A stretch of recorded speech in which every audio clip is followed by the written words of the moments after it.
You are now rocking with the hottest boxing podcast in the land. True Media Boxing Radio with your host, Coach Malachi Williams. True.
For the thousands in attendance and the millions watching around the world,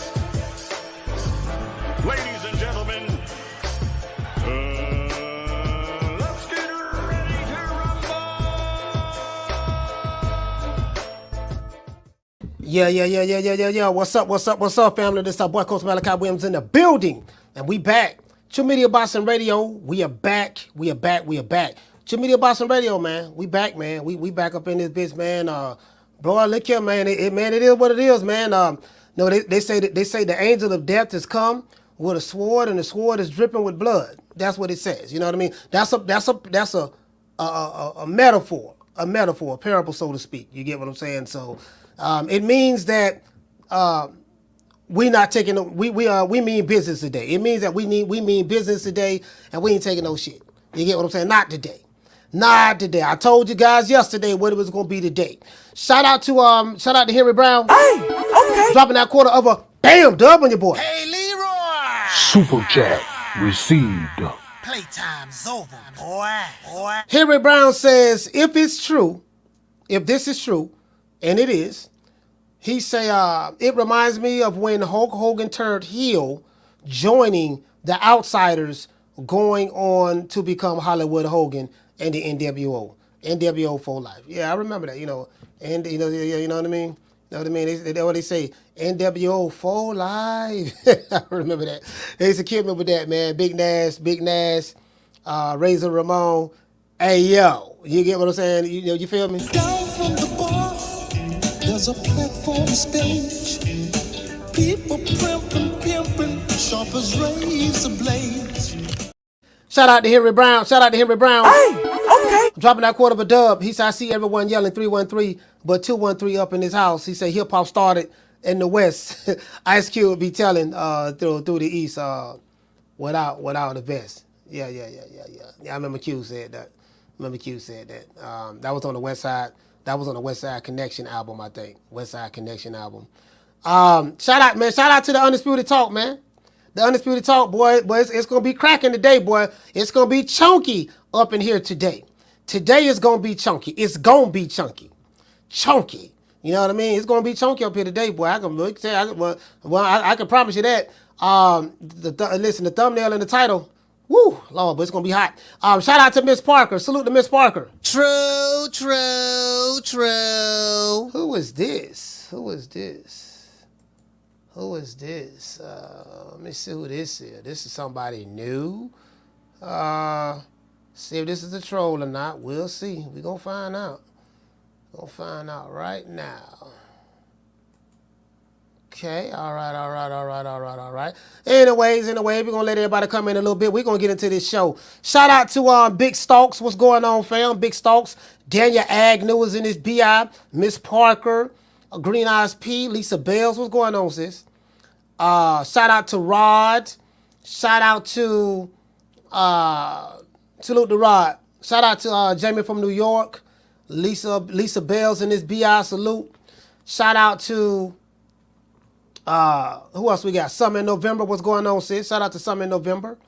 Who else we have here, man? Brady 12, the Undisputed Talk is in here. Tila's here as well. Jamie from New York. Justino Gonzalez. L is here. L Harvey. Legacy Mindsets. Yeah, man. It is what it is. You know, we're going to go ahead and give everybody a round of applause.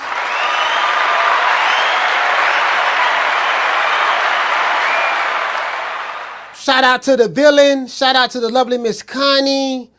It is what it is. Let's get into this show, man. Let's get into the show. I don't burn the couple. He say, damn it, coach. And he said, we in here. Yeah, we in here. We almost at 200. Almost at, well, no, we ain't almost at 200 likes. We got to get the likes up. You get what I'm saying? But it is what it is. If you guys, I might need to sound the alarm today. A lot of you guys are new to the channel. Do I still have the alarm? A lot of you guys are new to the channel. I don't have the alarm anymore. I got to upload the alarm. Yeah, I got to upload the alarm. Yeah, I took the alarm off the soundboard. Why did I do that? I have no idea. Yeah, I took the alarm off for some reason. I don't know why. Don't worry about it. Don't worry about it. We'll get it back right. We'll get it back right. Because I was going to sound the alarm today. It's going to be one of those days. One of those days. It is what it is. Let's get into the show. Shout out to Jamario for becoming a member. Salute to you, fam, for 19 months. Being a member for 19 months. Salute to you, fam. Anyway, let's get into the show. Now, did Deontay Wilder betray his fans with the Eddie Hearn deal? And I'm going to tell y'all what I mean by that. If you're new to this channel, let me give you a little backstory. Once upon a time, there was a guy by the name of Deontay Wilder. He was from Tuscaloosa, Alabama. And, you know, with his limited skills, he got into the sport of boxing to help take care of his sick daughter. Beautiful story. And throughout his boxing career, he had the help of several white people. One, the old white guy who he called his pops. I have the video on that somewhere in my folder. I have the video on that. I saved those receipts. They was eating dinner in the restaurant, and he said, this is my pops. It's like my second daddy. I call him Pops. Old white guy, right? Helped him. He went to another white guy's gym by the name of JD's. And then once he got with JD's, he eventually took on another white guy by the name of Shelly Finkel. These two white men were very instrumental in the Bronze Bombers' boxing career. So, the Bronze Bomber used to be over there with Golden Boy. When PBC was formed in 2015, Al Heyman took all of Golden Boy's fighters, and they came over there to PBC. The Bronze Bomber was doing good, building his record up, but something happened. The Bronze Bomber, something happened definitely around when he fought Tyson Fury in the first fight. A little before that, the Bronze Bomber was building a cult-like following online. There was a group of low IQ niggas who go by the name of the LDBC and their affiliates. And they had members like, the leader, 7-8 Sports TV. They had Black Fight Fans, CC. They're gone. They're doing something else. They had Fred Barbershop Conversation was over there. On BFTB. They had just a host of others, right? Then you had Boxing Shego. He was on that Bomb Squad train. To this day. You had Dante's Boxing Nation. I'm giving you guys a backstory. And what happened was, these guys that I mentioned online, they began to create this racial narrative, right? And, these guys specialize in, the race, the Victim Olympics, race card, all that stuff there, right? So and they used to promote Wilder a lot on their YouTube channels. So this is right before Fannon got kicked out, because Fannon used to be a part of the LDBC, but they kicked him out. He got kicked out the LDBC, which really they did him a favor, whether you know it or not. And Wilder started acting strange. Like, I guess once he got a hold of these people, he started acting kind of strange. He started becoming their leader, so to speak. Now, Wilder is younger than these guys, but he started to become their leader, so to speak. And they was having racial inferiority issues with themselves, and they started projecting that onto Wilder. Wilder started becoming the leader, the face, the voice of the Wakanda nigga movement, better known as the Alphabet Boys, or the LDBC, right? Because the Wakanda niggas come out of that movement. That was a movement that was going on before, of course, Malachi, before I started my YouTube channel. I didn't know that this was this kind of movement going on. I stepped right into it out of ignorance. No diddy. Then we started hearing, to this day, you know, the Wilder and Anthony Joshua negotiations, and you know, and Wilder went to calling, you know, Anthony Joshua and Uncle Tom and all the other YouTube channels, the revolutionary, the Wakanda nigga YouTube channels, the Shegos, the Fagnons, the Alphabet Boys, 7/8, all of them, they were doing the same thing. Anthony Joshua's Uncle Tom, Deontay Wilder offered him $50 million. This old coon ass nigga, and this and that, and yada yada yada yada. Eddie Hearns, this is the stuff that they were saying. Eddie Hearns, they were saying Eddie Hearns is a slave master and all that stuff there, yada, yada, yada. And I'm like, okay, where all this is coming from? But then, you know, then you have Booger Ray Leonard. He's affiliated with the PBC. So all of these guys was pro-PBC, pro-Wakanda nigga movement, and this is what was going on. And then Booger Ray Leonard had issues with Eddie Hearn. He was in love with him one point, but then he had issues with him. Then he started talking about he'll slap him in his face and all that stuff there when he see him. So everybody who was down with the PBC, you had to hate Eddie Hearn. Eddie Hearn was the bad guy, the evil guy, the evil white guy, the white devil. This is what they were saying. So that's when the PBC cult formed, for the most part, and it became a cult. If you was black and you did not be on code with their message, then guess what? They will attack you, call you a coon, Uncle Tom, sell out, this and that, try to ostracize you, right? True, true, true. Now I just gave you some backstory. Now, fast forward to 2024. I got videos where, you know, Deontay Wilder was calling, you know, the Alphabet Boys, better known as the LDBC, those guys was dissing, oh man, Eddie Hearn, slave master, he this, he that, and you know, the PBC, the place to be, this and that, Busta Rhymes, Young MC, yeah, you know what I mean, and we gotta rob the black man, and this and that, you know, we gonna rob the black man in one breath, while at the same time attacking nothing but the black men. Anthony Joshua black, they attacked them, calling him a coon, Uncle Tom, sell out. They attacked Dillian White before, they attacked Terrence Crawford, you know, they called Terrence Crawford top rate, Toby, slave, this and that, yada, yada, yada, yada, black, crispity, black, and all that stuff there, said all that, right? BF, all of them, right? You get what I'm saying? So pro-black, but attacking black. I got it. So this is what was going on. And Deontay Wilder became a leader of their movement. They got behind their king. Remember, they were saying all kind of stuff like, yeah, man, you know, Wilder gonna knock Fury out this time, the second fight, and I thought he was gonna knock him out too. And then when doggone Tyson Fury buck broke Deontay Wilder in the ring on Black History Month in Las Vegas in front of all of the Wakandas, then that's when the seams started coming loose in the cloak, right? That's when the seams started coming loose.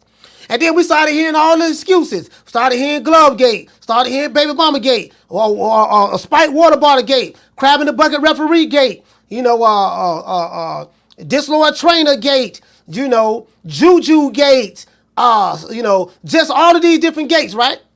And they was riding hard, riding on anybody. I know because I was having a digital shootout over here with them. I was having shootouts with Wakandas every time I turned the computer on. True, true, true. Digitally, of course, digitally. Not physically, but digitally, right? And you know, if you didn't get on with the code and this and that, this and that. So when the white man, Tyson Fury, came over here and took the vibranium from Wakanda, they scattered like roaches when the lights came on, right? But then they still had hope. They had hope that it's going to be the third fight. We're going to get it in blood. And we saw what happened. We saw what happened in the third fight. Wilder face planted. Now, this is nothing bad. I'm not dissing Deontay Wilder. I'm showing you guys about the cult that followed him. So the reason why I titled this show, did Deontay Wilder betray his fans with the Eddie Hearn deal? Because yesterday we had people like my good brother Melvin Everett and stuff like that. He was saying that when I showed the picture of Wilder shaking hands and hugging Eddie Hearn, he said that, man, this man is a sellout. How do I know? I got the screenshots of the show. Hold on, let's see. Let's see what they said. They said, you know, ain't nothing like these receipts, but I got these receipts. Let's see. Green Eyes P said unity. Melvin Everett says sell out. Hayward says used car salesman. Wookie Wook said damn turncoat. Sequoia said skinning and grinning. Brady 12 say the brother bought his business. Carlos Resendez say he sold his soul to the devil. You get what I'm saying? So, and Kelly Bossy said slave master. So I got some receipts because we're going to go to Twitter and see what they saying on Twitter. So, and I know what they saying on Twitter because I saw the messages. We're going to go see it. So when I put this up, I say, damn, I be damn.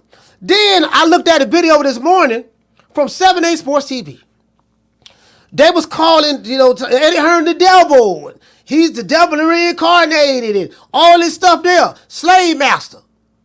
It's funny because now Shaka Zulu, Deontay Wilder, is now hugged up, skinning and grinning with the guy who they call the slave master. True. You don't believe me? I had the receipts. In a recent turn of events, news broke that Deontay Wilder signing to Eddie Hearn's Matchroom Promotions yesterday in the UK. This caught the boxing world by surprise. Why? Because of the historical bad blood between Deontay Wilder and Eddie Hearn. What do you mean by historical bad blood, coach? I'm going to show you later on when I finish this monologue. I'm talking about the racial overtones, not the undertones, the racial overtones that Deontay Wilder and his online minions were running for years. True. Yeah. Oh, I haven't forgot. I'm listen, I'm not here to bullshit today. Today, I'm taking heads. Today. I'm not bullshitting. If you lucky I don't have my alarm. I normally have my alarm. I didn't play it. I don't have my alarm. But you might want to unsubscribe today. If you are a Wakanda nigga or a Shea Butter Laptop Revolutionary, you might want to leave. You might not want to watch this show today because we kicking ass today. True. Back when Wilder and Deontay Wilder and Anthony Joshua were talking about fighting each other years ago, around 2018 and such and such, Wilder called Anthony Joshua an Uncle Tom. He also said that Eddie Hearn was a white man pimping another black man. He was also the poster child in the eyes of the Wakanda niggas from the LDBC for black liberation. True. Wilder challenged anyone who did not agree with his position. Channels like Boxing Shego, Fannon, and the entire LDBC went on the attack for their king, Deontay Wilder. To this day. Melvin Everett, as I said before, he said yesterday that he called Deontay Wilder a sellout for signing to Eddie Hearn. Had the receipts, screenshots, right? Especially since all of the years that Jabba the Hutt, better known as 7-8 Sports TV, calling Eddie Hearn the devil. And he's still calling Eddie Hearn the devil right now to this day. To this day. You get what I'm saying? While at the same time calling Deontay Wilder his king. I am your king. I'm King Julian. King Julian, right? Right. Now he's saying that Deontay Wilder had no choice but to sign to the devil Eddie Hearn. So he was forced to. Forced, okay. All right. This what happens when tribalism doesn't agree with logic. This is what happens when tribalism doesn't agree with the reality of the situation.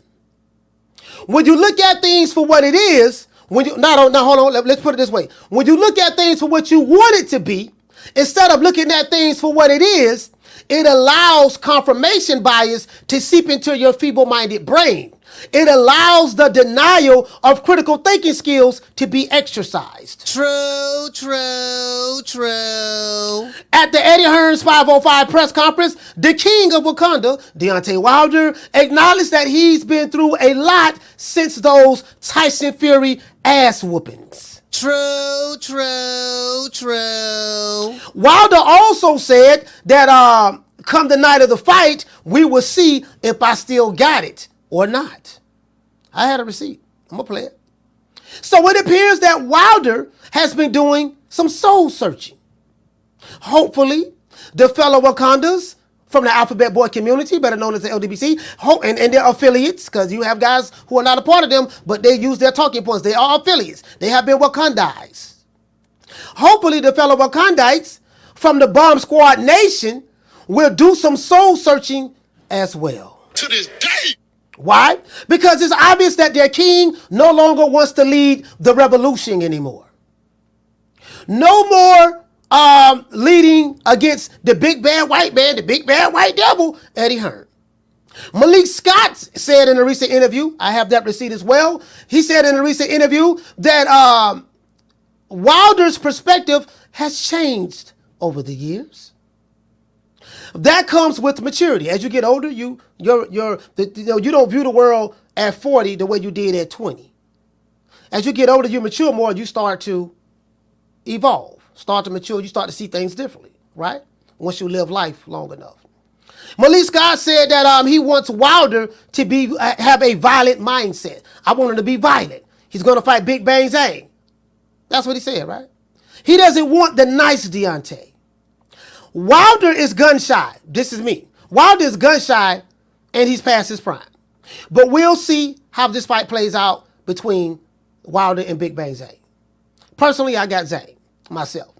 Do you guys feel that Deontay Wilder sold out the revolution for the white devil Eddie Hearns, quote unquote? Do you guys feel that Deontay Wilder betrayed the LDBC and his supporters by signing to the so-called white devil Eddie Hearn's Matchroom?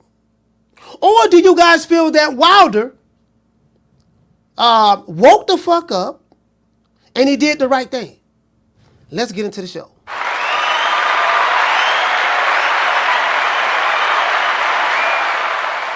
Yeah, we got some questions today. We got some questions today that need answers.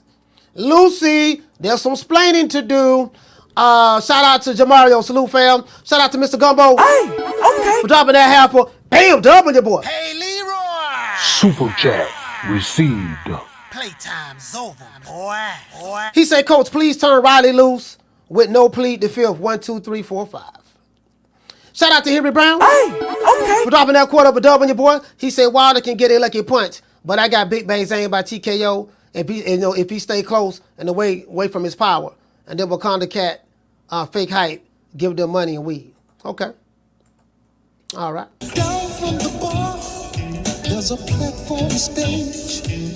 People pimping, sharp as razor blades. It's time to come to receipts. So the reason why this is such a big deal for me is because I remember I went through a lot starting this channel. And I remember how when I came up with the Twerkinator, I came up with the Aerosexuals, I came up with the SLDBC, I came up with the Fagnons, Doodoo Browns, the Meter Maid. I'm very, very creative. I came up with a whole bunch of names because I was slaughtering these fools, making easy work of this shit. You know what I mean? I was slaughtering these fools, making easy work of them, right? It amazes me because Eddie Hearns was such an evil guy. So, what do I mean by that? I got receipts. Shout out to Drew. Drew sent me this receipt early this morning. Shout out to Drew.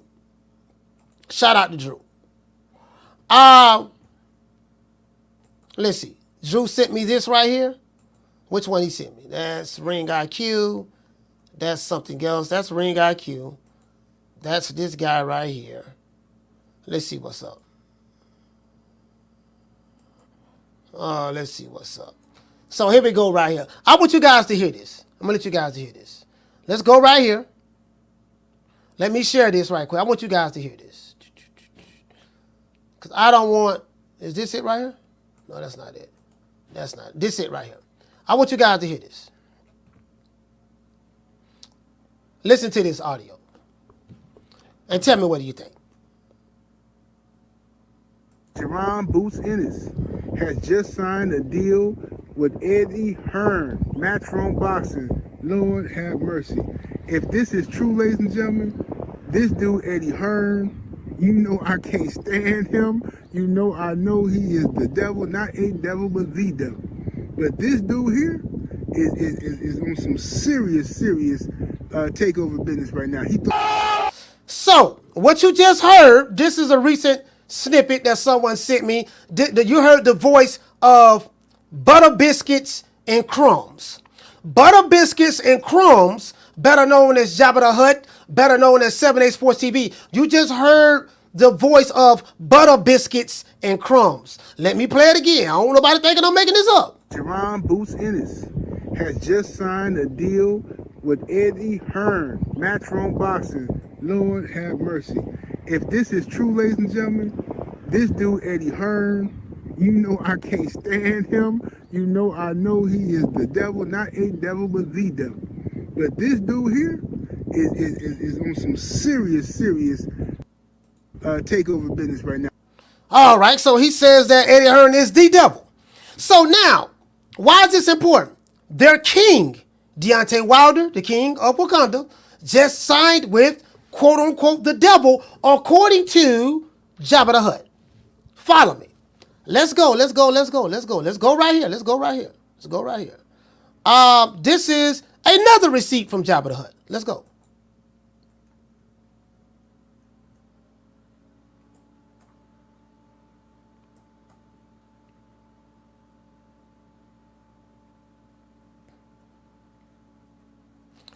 Again, I do not own the rights to this material. This is Jabba the Hutt's voice. This is the leader of the Butter Biscuits crew. We're going to call the Alphabet Boys the Butter Biscuits crew. So this is the leader of Butter Biscuits. Team Butter Biscuits, this is the leader of them. You know, give me I just want to throw that out there. This is his voice. Your leader. Your leader, right? Jabba the Hutt. Jabba!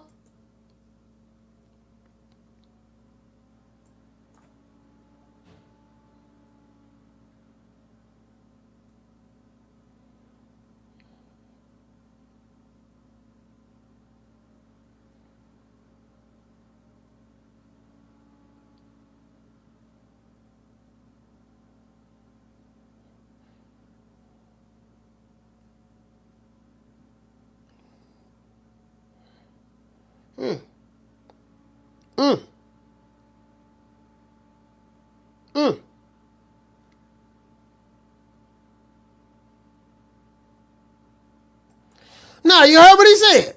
Even though his stomach hurts, his stomach might be hurting because he ate too much Popeye's chicken. You know, so when you eat too much Popeye's chicken and them butter biscuits with that extra butter on it, it'll hurt your stomach. Now, Popeye's chicken greasy, so he said even though his stomach hurts, you know what I mean? He got about 3/4 stomachs, so I don't know which one. Is it the first stomach or the second stomach? Or is he talking about the third stomach? He got about 3/4 stomachs. So I don't know what stomach he's talking about. But let's see that part one more time.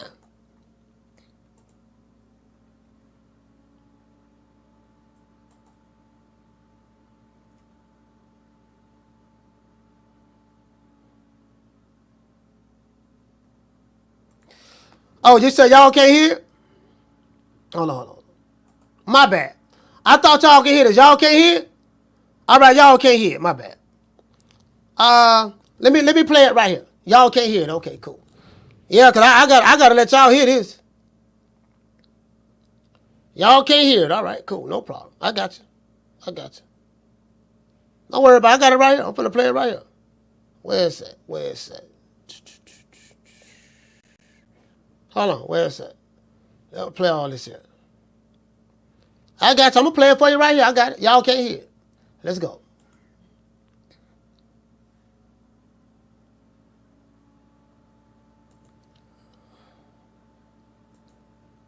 Y'all can't hear it. Okay, cool. No problem.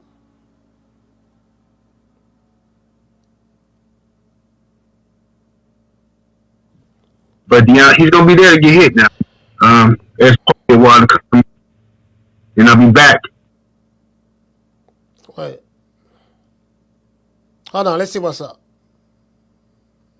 My stomach hurt.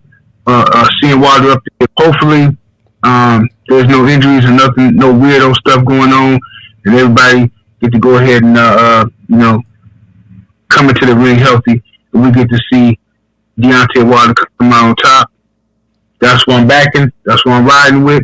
Of course, my stomach hurt. Seeing Wilder up there with the devil. Not a devil, but the devil. Edward Hearn. But it must be done. Business is business. Let's get to it. 78 Sports TV. Salute to the mighty. So, And you heard him for himself. You know, it hurts his stomach.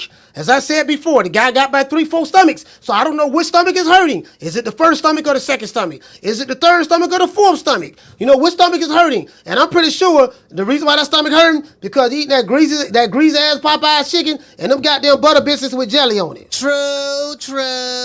Well, that's what he said right there. Eddie Hearn is the devil. So now the king of Wakanda has signed to the devil, Eddie Hearn. Oh, I'm not finished, though. I'm not finished. Hold on, I'm not finished. I remember a time. Do you guys want to hear how Deontay Wilder felt about Eddie Hearn? Let's go. Hold on. I gotta play this. What is that? Where that video at? Oh, I know where it's at. It's on Twitter. Let me go to Twitter. Oh, I love me some Twitter, boy. I love me some X, the app X. I love X, boy. A whole lot of good stuff on X. Boy. You can believe that there. Where is that? Where X at? Here we go.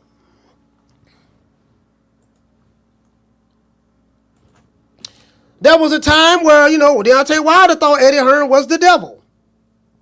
Oh, man, he the devil. He's the colonizer. He's a slave master. Eddie Hearn was a slave master, according to Deontay Wilder. You know what I mean? Because that's his... So, if Eddie Hearn is the slave master, this is Alphabet Boys, and this is Deontay Wilder's words, then the king of Wakanda had just signed to the slave master. Willfully. Not going to let you forget. Let's go. It's crazy.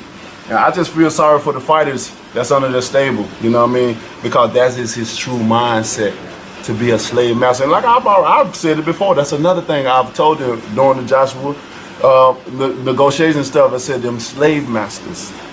And, you know, and I guarantee you their family was slave masters at one point in time. I guarantee you it. For him to say that is crazy. And I just feel sorry for the fighters that's under their stable, you know what I mean? Because that is his true mindset, to be a slave master. And like I've said it before, that's another thing I've told them during the Joshua the negotiation stuff. I said them slave masters. And, you know, and I guarantee you their family was slave masters at one point in time. I guarantee you it. For him to say that is crazy. So, this is the question I have. Let's go back to that time. If Eddie Hearn's family were slave masters because they was white, you don't think that JD's and Shelly Finkel, your two white managers, family were slave masters as well? Just asking the question. True. If your thought process at that time were Eddie Hearn is a slave master, and you guarantee his family were slave masters because he's white, what about your two white managers, Shelly Finkel and JD's? I'm pretty sure you felt that way about their family. Surely their family had to be slave masters too. Am I correct? To this day. Oh, that's different. Oh, that's different. Oh, them the good white folks, huh? Okay, I got it. So now, let's go back to today's time. Let's go back here. This is Wilder. Hold on, let's go back to today's time right here. Yeah, I ain't letting these niggas forget. I ain't letting these Wakanda niggas forget a goddamn thing. You Wakanda niggas ain't gonna get away from me, no sir. You ain't gonna try to rewrite history on me.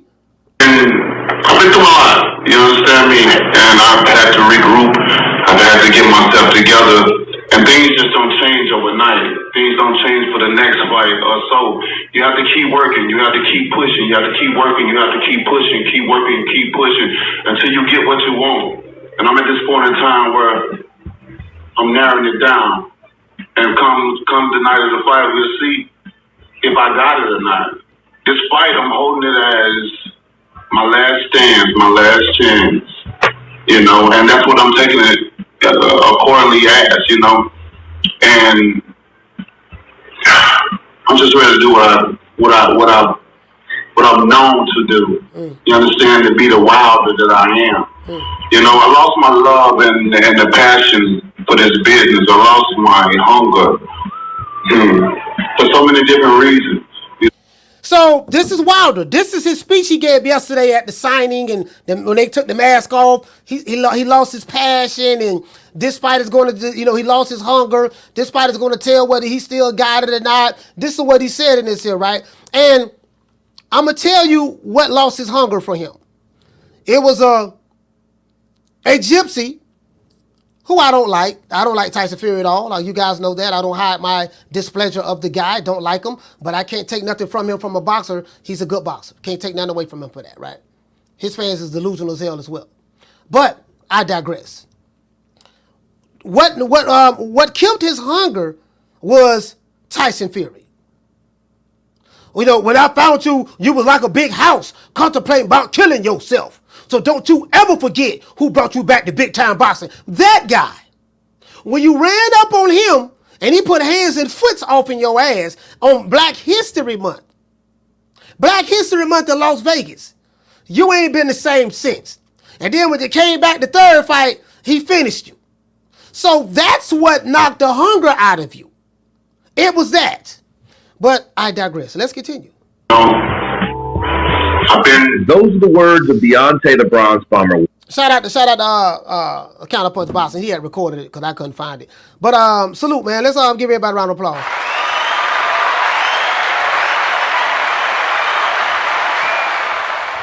So that's why that thumbnail for this show is so important.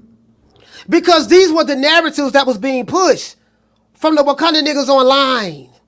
And from the Bronze Bomber. This is why this where you got this from. See, this where this came from. They made it something that it was never supposed to be.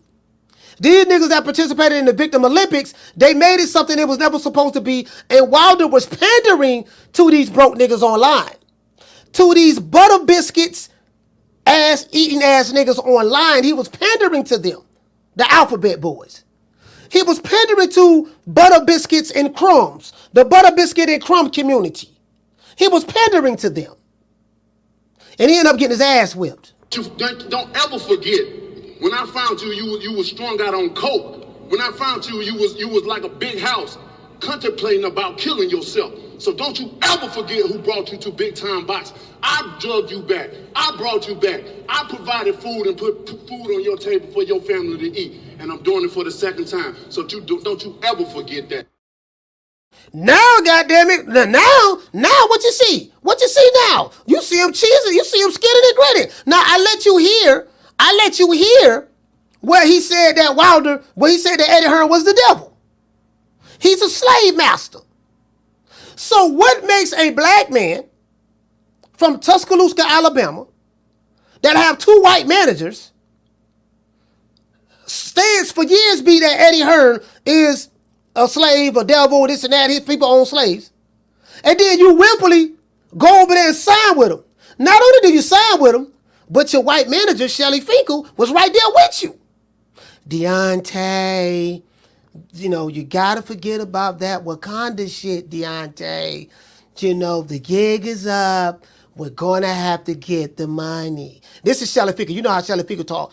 I know I talked you out of taking that $100 million deal, and that was very foolish of me to tell you that. And you were very foolish to listen to me turning down $100 million.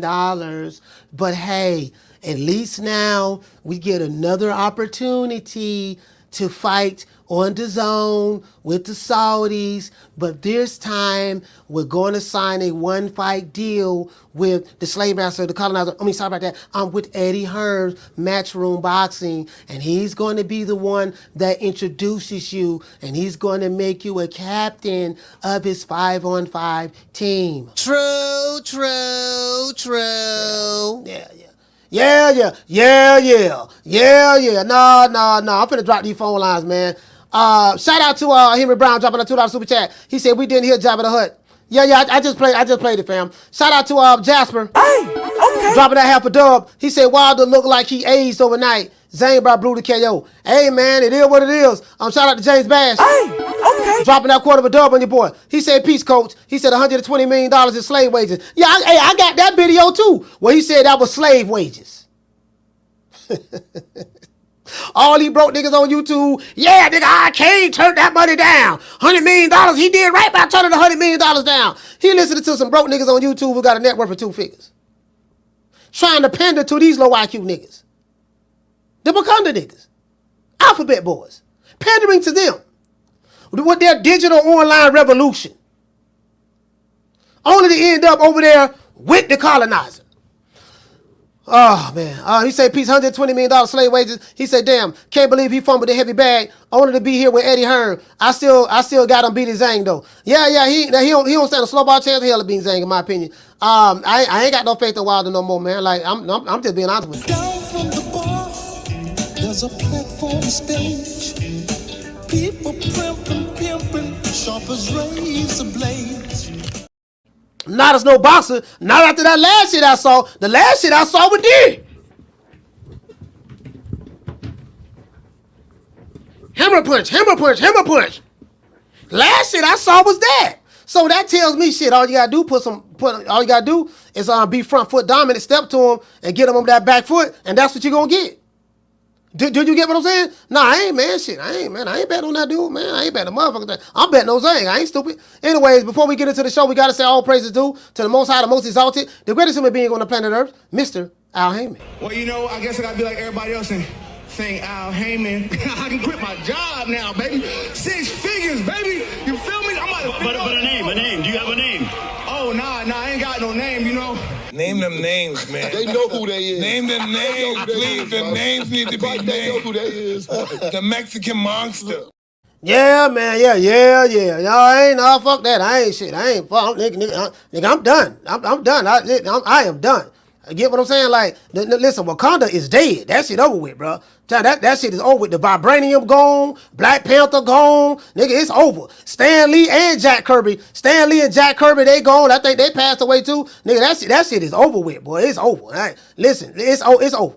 You keep hope alive all you want now. To this day. That's all. You can keep hope alive if you want. But I don't see what I needed to see, boy. It's over. Don't everybody believe in Google?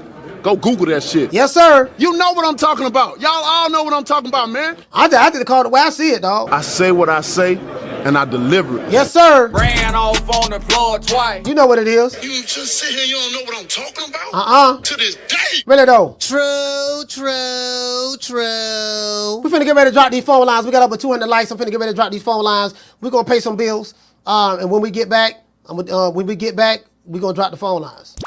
Ladies and gentlemen, boys and girls, Thundercats, mole rats, water buffaloes, alligators, and haters. Mark your calendar. It's going all the way down. The place to be, Meridian, Mississippi. Queen City Friday Night Comedy Showcase. Bringing out all the big dogs. Friday, April 26th. Get your laugh on with comedian sensation Bubba Dub. Special performances by comedian Scruncho and The Messenger, Keith Wallace. We partying at the Temple Theater, Meridian, Mississippi. Doors open at 8 p.m. Tickets available on Eventbrite or call Big G and 808-225-9063.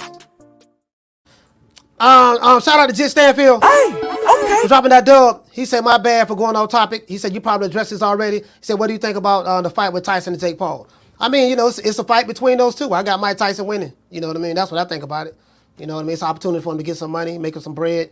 You know, Jake Paul gonna make some bread, and I'm riding with Mike. You get what I'm saying? So it is what it. I've been, you know what I mean? I'm riding with Mike. I got Mike Tyson beating the YouTuber myself. So that's what I think about it. Anyways, I'm finna get ready to drop these phone lines, man. Y'all call the show, man. Tell me what you think, man. Do you guys feel that Deontay Wilder betrayed his fans? You know, did you feel that he's a sellout? He sold out, as a matter of fact. No, let's do this. Let's go to Twitter. Because I want to hear what the people saying. Because we do it for the people, by the people, other people, because we come from the people. I want to hear what the people say. Let's see what the people saying. Let's see. The people. They showed the Bond Squad up there. Let's see what the people saying. Matchroom. Let's go to Matchroom and see what the people saying. You get what I'm saying? And then, well, I was looking at this. I was looking at this yesterday. This guy said Team Matchroom all day. So this guy talking about Team Matchroom. No, you know what I mean? Anyways, we're gonna go look and see what the people talking about. Because I don't looked at it already. The people, some people are feeling some type of way about this here. Calling the man a sellout. You know, so he betrayed. They feel that he betrayed Zamunda. Zamunda, he sold out. Sold out to the white devil, the slave man, the colonizer. Woo, Lord have mercy. There's some strong words there. Those are trigger words. Those are words that get people emotionally invested. You get what I'm saying? Let me let you guys see this here. Yeah, I know how to get these Wakanda niggas triggered. I know they trigger words. I know what's gonna get them. I know what's gonna get them riled up. Let's get right here. Texas Maid say, fighting for the white man, the colonizer, pimping the black man. All that Wilder said about Eddie, look at him now, pimped by a white man. Lord have mercy. Lord have mercy. Y'all see that there? They do here say PBC fangirls and LDBC on suicide watch. Oh, y'all don't see what I'm saying. This guy right here say, fighting for the white man, the colonizer, pimping the black man. All of that shit Wilder said about Eddie Hearn, look at him now, pimped by the white man. Irish Boxing Bro, he said PBC fangirls and LDBC on suicide watch. This guy right here say, look like Wilder aged overnight. This guy right here say, Wilder is only there for one reason. All right. This guy right here say, Wilder is living off 3 fights with Fury, on which he won. No, Zang is going to hurt him real bad.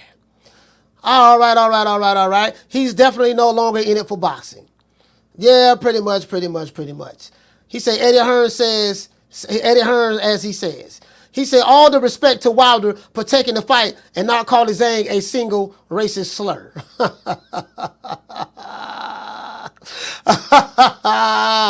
Oh man, this guy right here say, is it just me or did everyone low-key turn against Wilder? Now, ever since he started working with Eddie Hearn, boxing fans fake as hell. This guy right here said that, is it just him or does it seem like that everyone turned against Wilder now that he started working with Eddie Hearn? You get what I'm saying? And the reason why they turned on him is because he was pushing that narrative for so long. See, that's why. He was pushing that narrative for so long. We finna get ready to drop these phone lines. Yep, that's right. I'm running things. Cream corn. That's why they call me that. Smooth. I got more measure for your pleasure. Stick with me, baby. I'll have you farting through silk.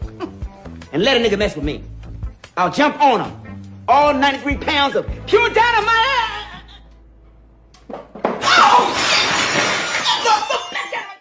Somebody in the chat said we need to stop creating false narratives. No, we're not creating false narratives. I just played you the video where he said that Eddie Hearn was the slave master, and and all this stuff. I just played you that. That didn't create a false narrative. That came from your king's mouth. The guy that's in the chat. That came from your king's mouth, and I let you hear your leader's mouth, Jabba the Hutt, of the Butter Biscuit community. I let you hear his mouth. That came from them. So if there's anyone creating false narratives, it's those guys. I played you the receipts. You heard it yourself. Don't get mad at me. I'm just a messenger. You get what I'm saying? Don't get mad at me. I let you hear what your leader, Jabba the Hutt, said. I let you hear what your king, Deontay Wilder, said. That's what he said. That's what they've been saying for years. And there's a plethora of other receipts out there that I can play. It's a long list of them. If I play every receipt, this show will never end. This will be a 48-hour telethon if I play all the receipts from 2015, 16, 17, 18, 19, 20, 21, 22, 23, and now 24. If I play all the receipts, you'll get sick at the stomach. Cause now what I'm doing, I'm throwing it right back at you. Caller, hold on. I'm throwing your words right back at you. See, y'all don't like it. See, like Finesse 2 times say, it's cool when they do it. It's a problem when I do it. Fuck them. See, now your words is back. It's come back to bite you in the ass now. You can't handle it. That's why I told you probably want to leave, dog. You unsubscribe, dog. The nigga in the chat got a problem. What's his name? NK? You probably want to leave and unsubscribe, dog. This ain't the channel for you. Take your ass back over there where you came from, son. This ain't the spot for you. Caller, what's your name and you calling from? It's Curtis from Long Beach. Curtis from Long Beach. Talk to me, fam. Man, Wilder finally just realized, man, you can earn with Hearn. You know what I'm saying? So he over there getting this paper, man, and it just shows you Eddie done said a lot of shit about Wilder too, you know what I'm saying? But he on there speaking highly of him, saying that he gonna stop him within 3. You know what I'm saying? And that just shows you, man, like I've been saying, Eddie Hearn is the best promoter right now by far. You know what I'm saying?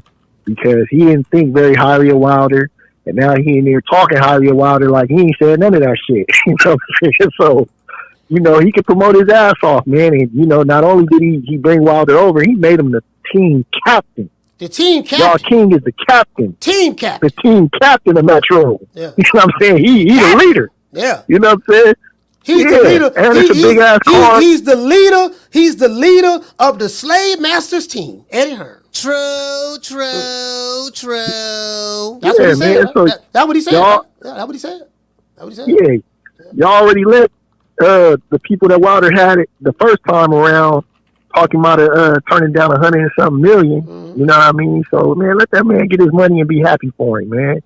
Did you feel that he's did you feel that Wilder betrayed his fans by signing to the White Devil, Eddie Hearn? Now, when I say White Devil, I'm not calling him a White Devil. I'm repeating what Jabba the Hutt said. You know, but butter, biscuits, and crumbs. That community. I'm repeating what he said. I played what he said out of his mouth, and this is what they have been saying for years. I have several receipts from Fannon, Shego, all of them. I got receipts from all of them, everybody, right? And then you heard what Wilder say. So do you feel that he betrayed his mighty bomb squad nation by signing with the colonizer, Eddie Hearn? Hell no. I feel like his nation betrayed him by letting him not fuck with Eddie Hearn in the beginning. His career would have been better off. You know what I'm saying? Because all those matches, man, I felt Wilder would have won. Man, he would have beat Dylan White. He would have beat Chisora. You know what I'm saying? He had a great shot against Joshua, and you was going to make 100 and something million doing it. You know what I'm saying? So I feel like they betrayed him, man. Like, you know, and Wilder see it now because he going back to get that money or, you know, what's left of it. Knowing that he could have had way more, man. So fuck all that. He betraying them. They betrayed him because he should have took that deal. All right. Well, let's shout out to Curtis from Long Beach. That's my thought. Thank you, brother. Curtis from Long Beach. Yeah, boy. Listen, boy. Look here, boy. We got shit. What we got in here today? We got 820 people watching this show. 500 and we got over 600 watching on between two YouTube channels, and we have 210 people watching on Twitter. So we got 819 total. I'm looking at it right here to my left. So I'm just saying, man, like, see what these guys don't like, they don't like when you throw their words back at them. See, they don't want to be held accountable for the shit that they've been doing all of these years on social media. They don't want to be held accountable. They don't want that. Sorry about that. Let me drop these phone lines. I thought I had it planned. They don't want to be held accountable. That's the issue. They don't want to be held accountable. They just want to let bygones be bygones. No, we're not going to do that, sir. What we're going to do, we're going to stick to what was being said for years. We're going to stick to what I was being attacked about. You guys attack me, and you guys know me, boy. When you attack, I attack back. So I'm a tick for tack type guy. I can do this shit all motherfucking day. You wanna argue? I can't argue with you. You mad? Look at you. You mad? I don't get paid to argue with you. Who is you? You ain't nobody. Again, this is not an attack on Deontay Wilder at all. I'm just stating facts. I'm stating the truth. I'm playing their receipts. I just played you 2 receipts. I got about 70 more receipts on top of that. I just played you 2. If I play the other 68 receipts I have, this show will never end. This is too easy. This is really too easy. So, some people feel that, hey man, you know, he betrayed the Bomb Squad Nation. To this day. You get what I'm saying? My question I have is, okay, is Eddie Hearn still the devil? How do you feel? Like if I was asking questions, like if I was a reporter, a fly on the wall, asking Deontay some questions, yeah, do you feel that? Do you still feel that Eddie Hearn is the devil? You know, I'm just asking. Hold on. Do you still feel that?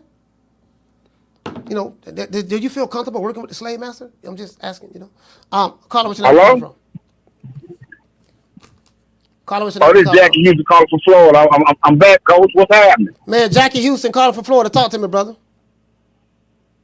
Man, do you think when he fired Mark Breland, he regressed Wilder? Because after he fired him, that new dude, man, he looked worse. I mean, he looked terrible. And what's the deal with Shakur? Is he gonna re-sign with Hotwork or what? I don't know what's going on with Shakur. I haven't even paid Shakur any attention, to be honest with you. Last time I heard from Shakur, he said he was a retired fighter. So I really don't pay too much attention to Shakur Stevenson. When he gets back in the ring, when it's time for him to fight, we'll see. But what he gonna do, what he does and what he not gonna do, I have no idea. I don't keep up with him. Okay, Coach. One thing I can say, you got some sound effects on deck like Jerry Pony back in the 90s. Yes, sir. All right, Coach, I'm calling from Florida, Pensacola. Yeah, man. Shout out to Jackie Houston, man. Pensacola, stand up. Yeah, man. Pensacola, Florida. Yeah, man. Phone lines open, man. 530-494-9636. 530-494-9636. 530-494-9636. Phone lines open, man. Y'all call the show, man. Like, again, now, my position is I don't feel that Deontay Wilder sold out. I don't feel that. You know what I mean? I feel that Deontay Wilder woke up and realized. Shout out to Real Dude Uprising. Hey, okay. Dropping that quarter of a bam dub on your boy. Hey, Leroy. Super chat received. Playtime's over, boy. Hey, Real Dude Uprising say the day Wilder beats Zane is the day he gets an ice machine. And you know what I noticed in that press conference? What he said yesterday? He said that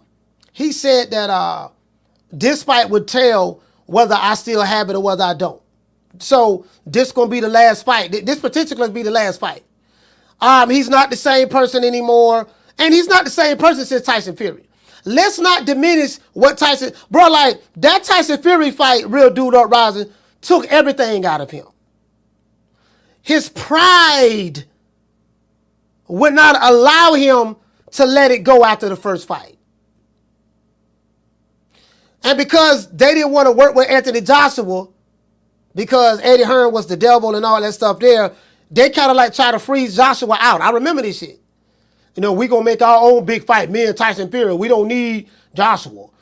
Tyson Fury, a real warrior. You called this man out of retirement. He was 700 pounds, drinking shandies, drinking cases of shandies every day, drinking pictures of shandies every day, smoking crack. You brought him out of retirement. He had a couple of fights, came to America, fought you, and then Tyson Fury became more popular than Deontay Wilder in America because the way he rose from the grave like The Undertaker in the first fight. They thought he was knocked out, and he was knocked out for like 3 seconds, and Jack Reese was counting, and then he got up, he opened his eyes at like 6, and then when he got to 8, he started getting up, and then 10, he was on his feet, and then it was a drama-filled fight. And Wilder was doing the shimmy, shaking his shoulders, blowing kisses, and then he looked to his left and was like, what? This motherfucker got up? He got up? You get what I'm saying? Wilder was like, this motherfucker, he got up. He got up, rose from the grave, and then Tyson Fury went on a world tour, an apology tour. Yeah, man, I did this for the kids. Tyson Fury fooled everybody. He fooled everybody. Man came to your country, became more popular than you. He rose from the grave. Then he was on Howard Stern, Joe Rogan. They were talking about him on WWE, how he stood up like the Undertaker and all this stuff there. And he went on a world tour. He had a book deal. They came out with a documentary about him. I said Wilder was 38 hot. I did this for the kids. I did it for the children. All of those who need help out there. All of those who need hope out there. You can do it. Right? Look at me, me pappy. Look at me pappy tried to tell me I was 700 pounds smoking crack. Shiver me timbers, a whore there. I was 700 pounds smoking crack. I was drinking pictures of shandies every day. I was out of shape. And I did it. Deontay Wilder, the Bronze Bomber, the Bomb Squad, he called me the Big Dossa. And I told him, I said, if you give me 2 fights, I promise you in the 3rd fight, I'll come to your country and fight you.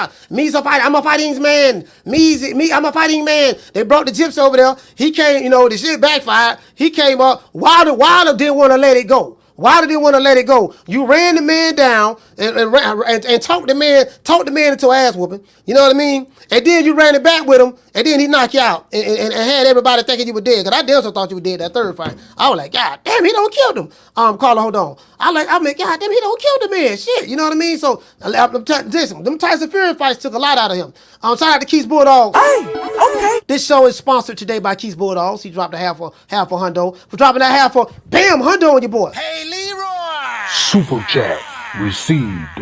Playtime's over, boy. Keith, what you say, fam? You said we needed some support. Salute, fam. Man, shout out to Keith's Bulldogs. Today's show is sponsored by Keith's Bulldogs. Salute to you, fam. Thank you so much, brother, for the support. Down from the bar, there's a platform stage. People pimping, sharp as razor blades. Carla, what's your name? Where you calling from? Red Stripe, Atlanta. Red Stripe from Atlanta. Talk to me. Yes, I was just calling to say I'm a Deontay Wilder fan, but I definitely don't think he's sold out. I think what he's doing now is maybe 5-6 years too late. He missed a whole range of people. Not only make more money, but more people, you know. I can't hear you, man. You know, can you hear me now? No, sir. I can't hear you. Can you hear me now? I can barely hear you. Oh. Yeah, it still sounds the same. That's been a bad area, my bad.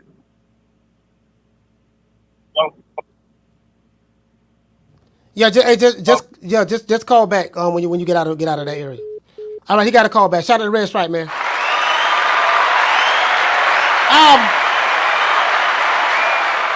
As I said, me personally, I think Wilder did the right thing. Personally, I think Wilder did the right thing. You got to drop your pride. Stop trying to pander to. Shout out to Martin King Boston dropping that $2 super chat. He said Wilder's soft now. No. I think I'm telling you. See, I'm not. Listen, I'm not on that Wakanda shit. I ain't on that Wakanda shit. I'm telling you right now. This America, this capitalism. Wilder did the right thing. You don't be trying to pander to a bunch of pseudo followers anyways. No, pseudo means fake. You know what I mean? You know this fake. This fake phony shit. That's what pseudo is. Like you don't try to pander to a bunch of broke niggas from the butter biscuit community anyways. I'll call it. Hold on, because your reality is not their reality. Whatever racial insecurities that they have, they can't project their racial insecurities onto you. You ain't had no business trying to lead them fools anyways. You got 2 white managers off the rip who help you make millions of dollars the way you at now. Why even try to pander to these goddamn shea butter laptop revolutionaries? Them niggas ain't nobody to pander to. You did right. Go over there, sign to Eddie Hearn. Let them know, hey, look, man, I know I said you were the slave master, dog. I'm sorry. I apologize for that. I know I said you were the slave master, you was the devil. I apologize. I know I had a cult-like following online. To this day. I apologize. Let bygones be bygones. And, man, let me go ahead and sign with you. So, shit, I get it. I ain't mad at him myself, Carla, what's your name? Where you calling from? Hey, Coach. This is Rob Knox from DC, man. My point of view on what you're talking about on the show today as far as Deontay Wilder, I think that he's, I don't think that he's sold out. I think, he knows he's washed up, so he's trying to grab his last bag before he leaves the sport. You know what I mean? That's, pretty much my call. I love the show. I also wanted to ask you where you coming to that fight, those fights that's going on in Calvert County, Maryland, in June? In June, no, sir. I didn't even know anything about them. Okay. I didn't know anything about them. That's my call. All right, salute, man. Shout out to Rob Knox, man, DC. Yeah, I didn't even know anything about him, brother. Shit, June, my June schedule's so hectic, man. I'm doing a lot of traveling in June, so... my June schedule kind of hectic. So, Anyway, shout out to Moeezy. Moeezy, what's going on, sis? Shout out to Marty King Boxing. He said reality is kicking in. Yeah, I mean, listen, man, listen. As I said before, and I say this on this show all the time, some fighters who are making millions of dollars, who are privileged black men, they should not be taking financial advice from niggas on YouTube who got a net worth of 2 figures.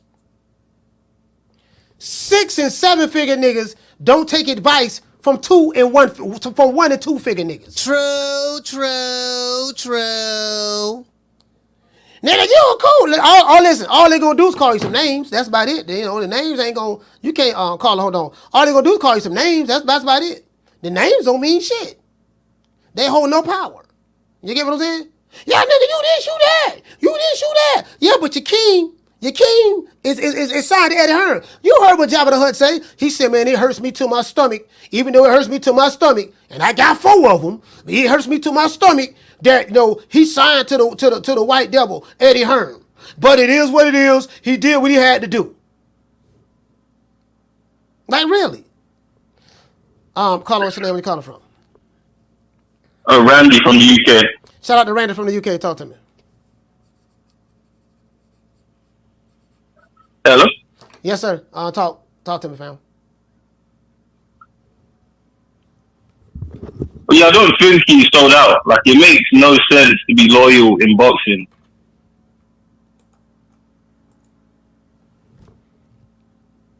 Sir, this conversation, can you hear me, sir? Because this is a dead conversation. Yeah, I can hear you. Can you hear me? Yeah, I can hear you. Go ahead. So you said it makes no sense to be loyal in boxing. That's all you have? Yeah, like, pretty much, yeah. There's no loyalty in boxing, and who's going to turn down millions of pounds or dollars? Yeah, I get it. You're right about that. All right, shout out to Randy from the UK. Salute.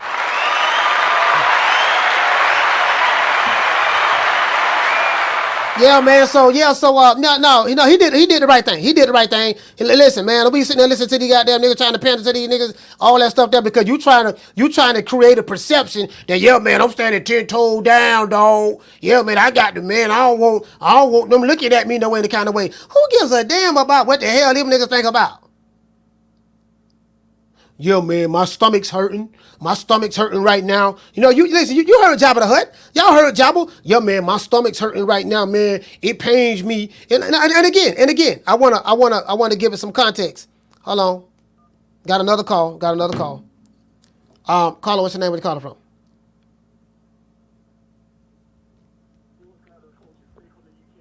Hold on. You said what you say? You say Nate from the UK or Nigel?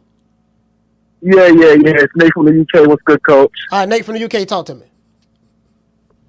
Yeah. So first of all, regarding the Wilder situation, coach. I remember Day's dad from Friday goes, when I was young, I always said I love the hood, I'll never leave the hood. Yeah. But as soon as I got my check, I was gone. Yeah. Shit. But all jokes aside, I think it's a good move for Wilder. I think it's quite funny we're talking about a guy having to change the narrative when really he's his own words that set the narrative. And I think you're doing the right thing, coach, by bringing it up and really kind of trying to educate people to say, let's stop bringing these silly narratives into boxing. Let's focus on the boxing and obviously see the best guys face the best. Yeah. And obviously the fighters get, the amount of money that they deserve. I think there's too many promoters at the moment, running boxing, like the Bob Arums, and I respect the big names, but I think the fighters definitely need to take control of boxing and have better fights. Other than that, last thing as well, coach, I'm happy that Bill Haney, Devin Haney put hands on Ryan Garcia, so they're living up to what he said. Bill Haney said to us when we asked him if he's going to put hands on foot on him, and then put hands on foot on him. So, bless up to the All America 420. You know what I'm saying? You're going to get smoked. Hopefully, the tank fight gets announced soon, so you can have a good time in Texas, coach. Salute everyone in the chat. Nate Dog, no cap. Hey, man, salute, fam. Shout out to Nate, man. UK stand up, man. Yeah, man. Hey, I saw that. Hey, look here, man. Hey, where Keena at? Keena. I saw when Devin Haney slapped. He slapped Ryan Garcia. That's what I say. You know what I mean? They do say, nah, coach, he ain't slap him. He pushed him in the face. Man, look like a slap to me. True. Yeah, hey, listen. It looked like he slapped the taste out of Ryan Garcia's mouth. Slapped all that. Slapped the guideline off his face. What did the 5 fingers say to the face? Slap? Said slap the taste out of his mouth. That's what I saw. You know what I mean? Ryan Garcia was laughing. He was like, ah! Ryan Garcia, I ain't gonna lie, man. Ryan Garcia and Devin Haney cracked me up today, man. Shout out to Ryan Garcia and Devin Haney, man. Shout out to both of them boys. Caller, what's your name and you calling from? What's up, Coach? M1 from the BX. M1 from the BX, talk to me. What's up, man? Let me get my hate on, man. You know what I'm saying? Shout out to Wilder, man. Mr. Eddie Hearn, you know, glad for him. And I'm also glad that yesterday's price and today ain't today's price. You know what I'm saying? Ain't no longer where Earl Spence. You know what I'm saying? Let me get my hate on today. You know what I'm saying? You know I don't like that dude, but you know, shout out to Wilder, man. You know, fuck them dudes. All right, man. Well, shout out. That's all I got. Shout out to N1 man from the Bronx. Yeah, man, get your money, man. Hey, look here, man. Go get your money, man. Go get your money, man. Shout out to the Undisputed Talk. Hey, okay. Dropping that quarter of a bam dub on your boy. Hey, Leroy. Super chat received. Playtime's over, boy. He said Wilder ran to the slave master. He was tired of being free. I was tired. He said to get TKO to KO by Zhang for the last big payday. And Wilder beat Zhang, I'll be shocked. Yeah, man, I don't know, man. I was looking at the press conference, and you know, Wilder seemed like he was happy, man. He was real happy, man. Like for real though. Down from the bar, there's a platform stage. People pimping, sharp as razor blades. Like he looked real happy to me. You get what I'm saying? Like from what I saw, he looked real happy. You get what I'm saying?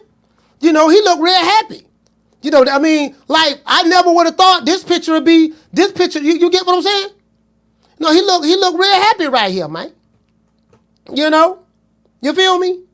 You know, whole lot of the shindig right there. You get what I'm saying? Like, you know, hold on. As a matter of fact, let me download this one here.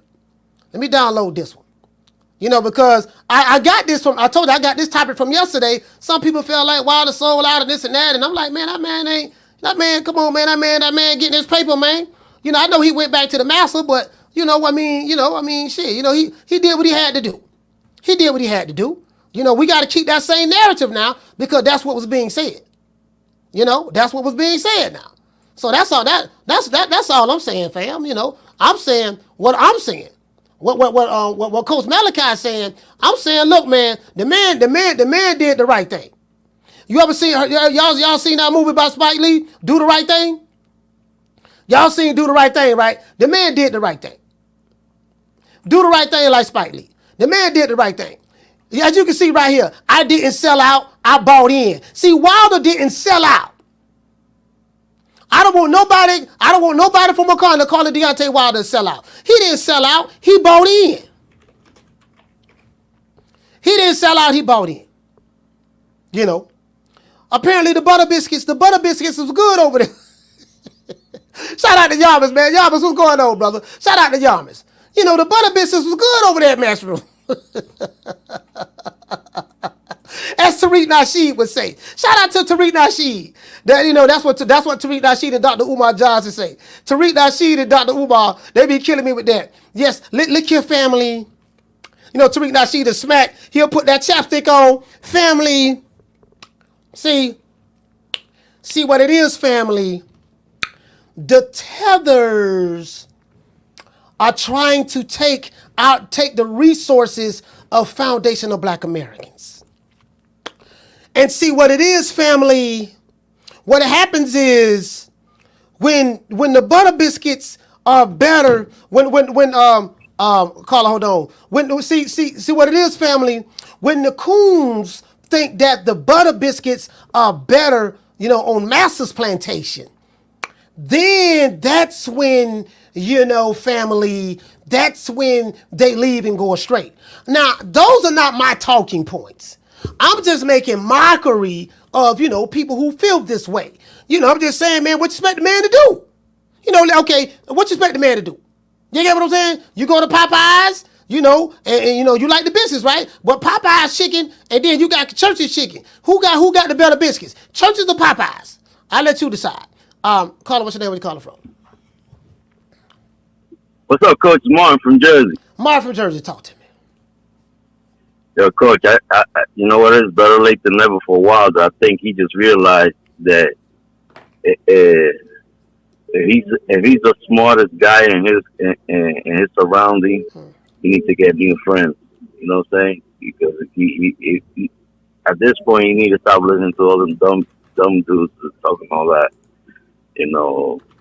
race hustling stuff, and you realize what the money's at, so you signed with Eddie. I was actually shocked when I seen him pull the mask off. I'm like, oh, Wilder.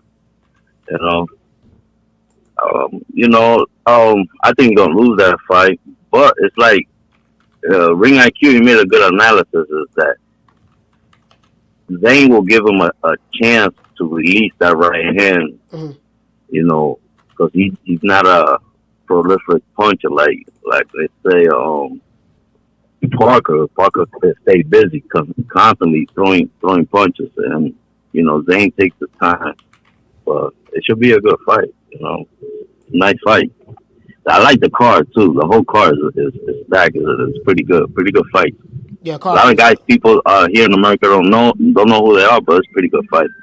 All right. Well, shout out to Martin from Jersey. Salute, fam. Brick City, stand up. Yeah. I say, boy, I want to see how they try to niggas playing this here. Caller, what's your name? Reaching out with an important reminder. Hold on, what the hell is that a telemarketer? What is this? Reaching out with a important reminder. Important reminder of what? Who the fuck is this? Somebody called from St. Louis. Let me see what's up. Sound like a damn telemarketer. I wonder was at my kid's school. Caller, what's your name? Where you calling from? Hey, Coach, it's Tony from Chicago. Tony from the shot, talk to me. Okay. To weigh in on the topic, firstly, finally Wilder came to his senses. Only a foolish person blocks the channel where you can make money. Also, it's shown that in all these things, Eddie Hearn has been the bigger person. Because imagine if the shoe was the other way. With the kind of things they said and the kind of actions they did on that side of the street, if the shoe was on the other foot, would they be so willing to do business with somebody else? So that should be another lesson. Learn how to be the bigger person. As for all the other people with contrary opinions, thinking, he sold out, why the hell does your opinion matter? Your opinion doesn't matter to anybody. He sold out, well, he's getting money. He didn't sell out, he's getting money. So your opinion does not change anything. People should stop feeling like their opinion, changes anything. Your opinion isn't important. All that is important is that this man gets paid for doing a dangerous job, and that's it. And entertains us in the process.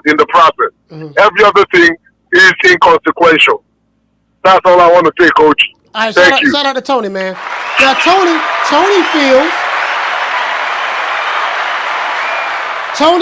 feels that Deontay Wilder is not a sellout.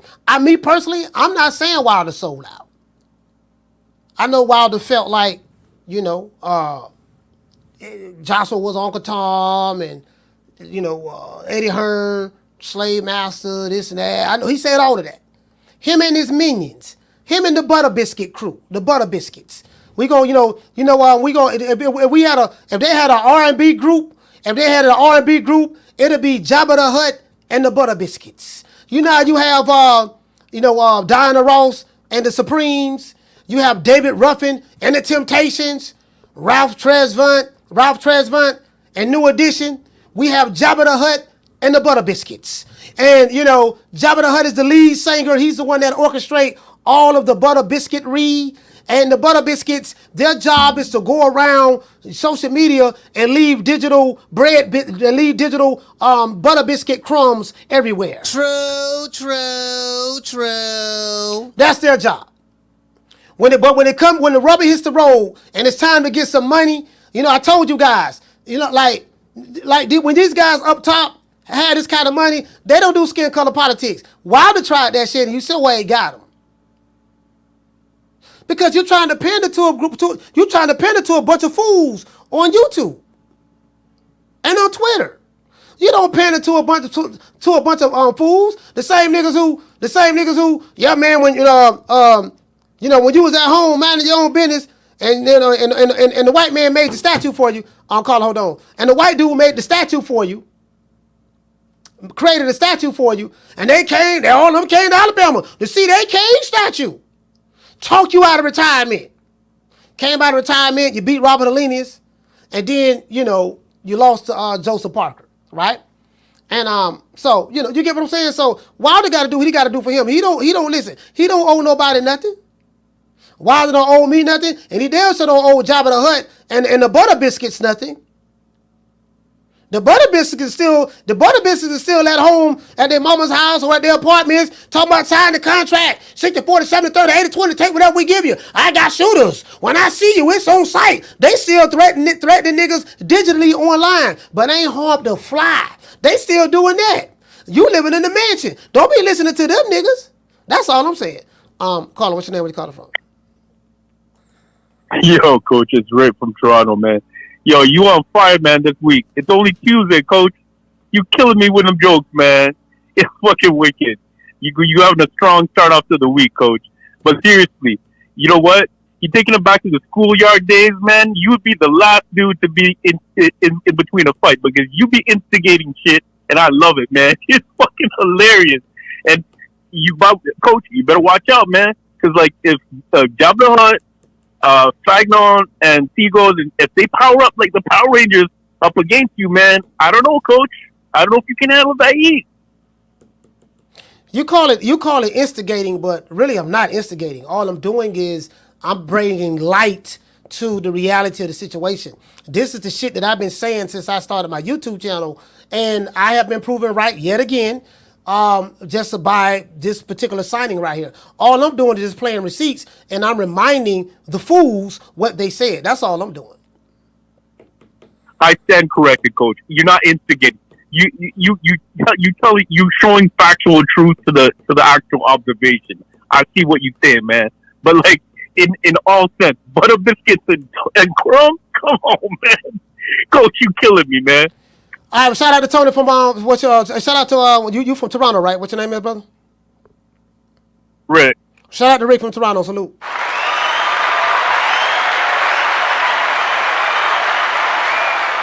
Yeah, man. See.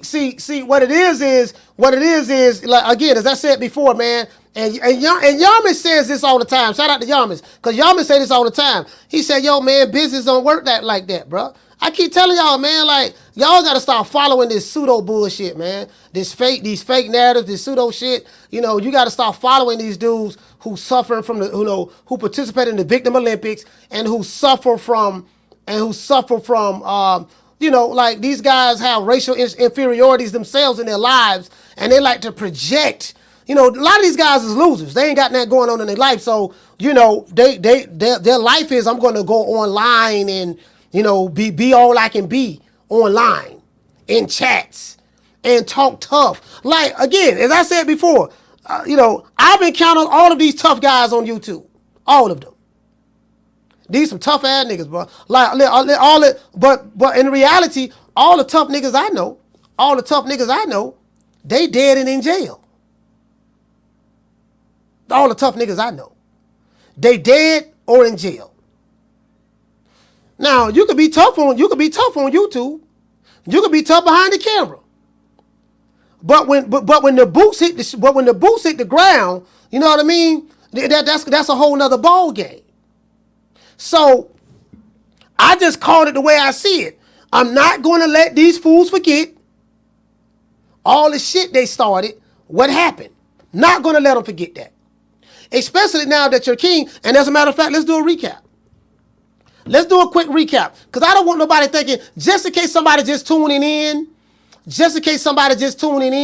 and they thinking that, oh man, that nigga making it up. He making it up. You know, why are we tripping about Deontay? See, this is why this is important. Let me show you this. This is so important. I'm going to tell you why.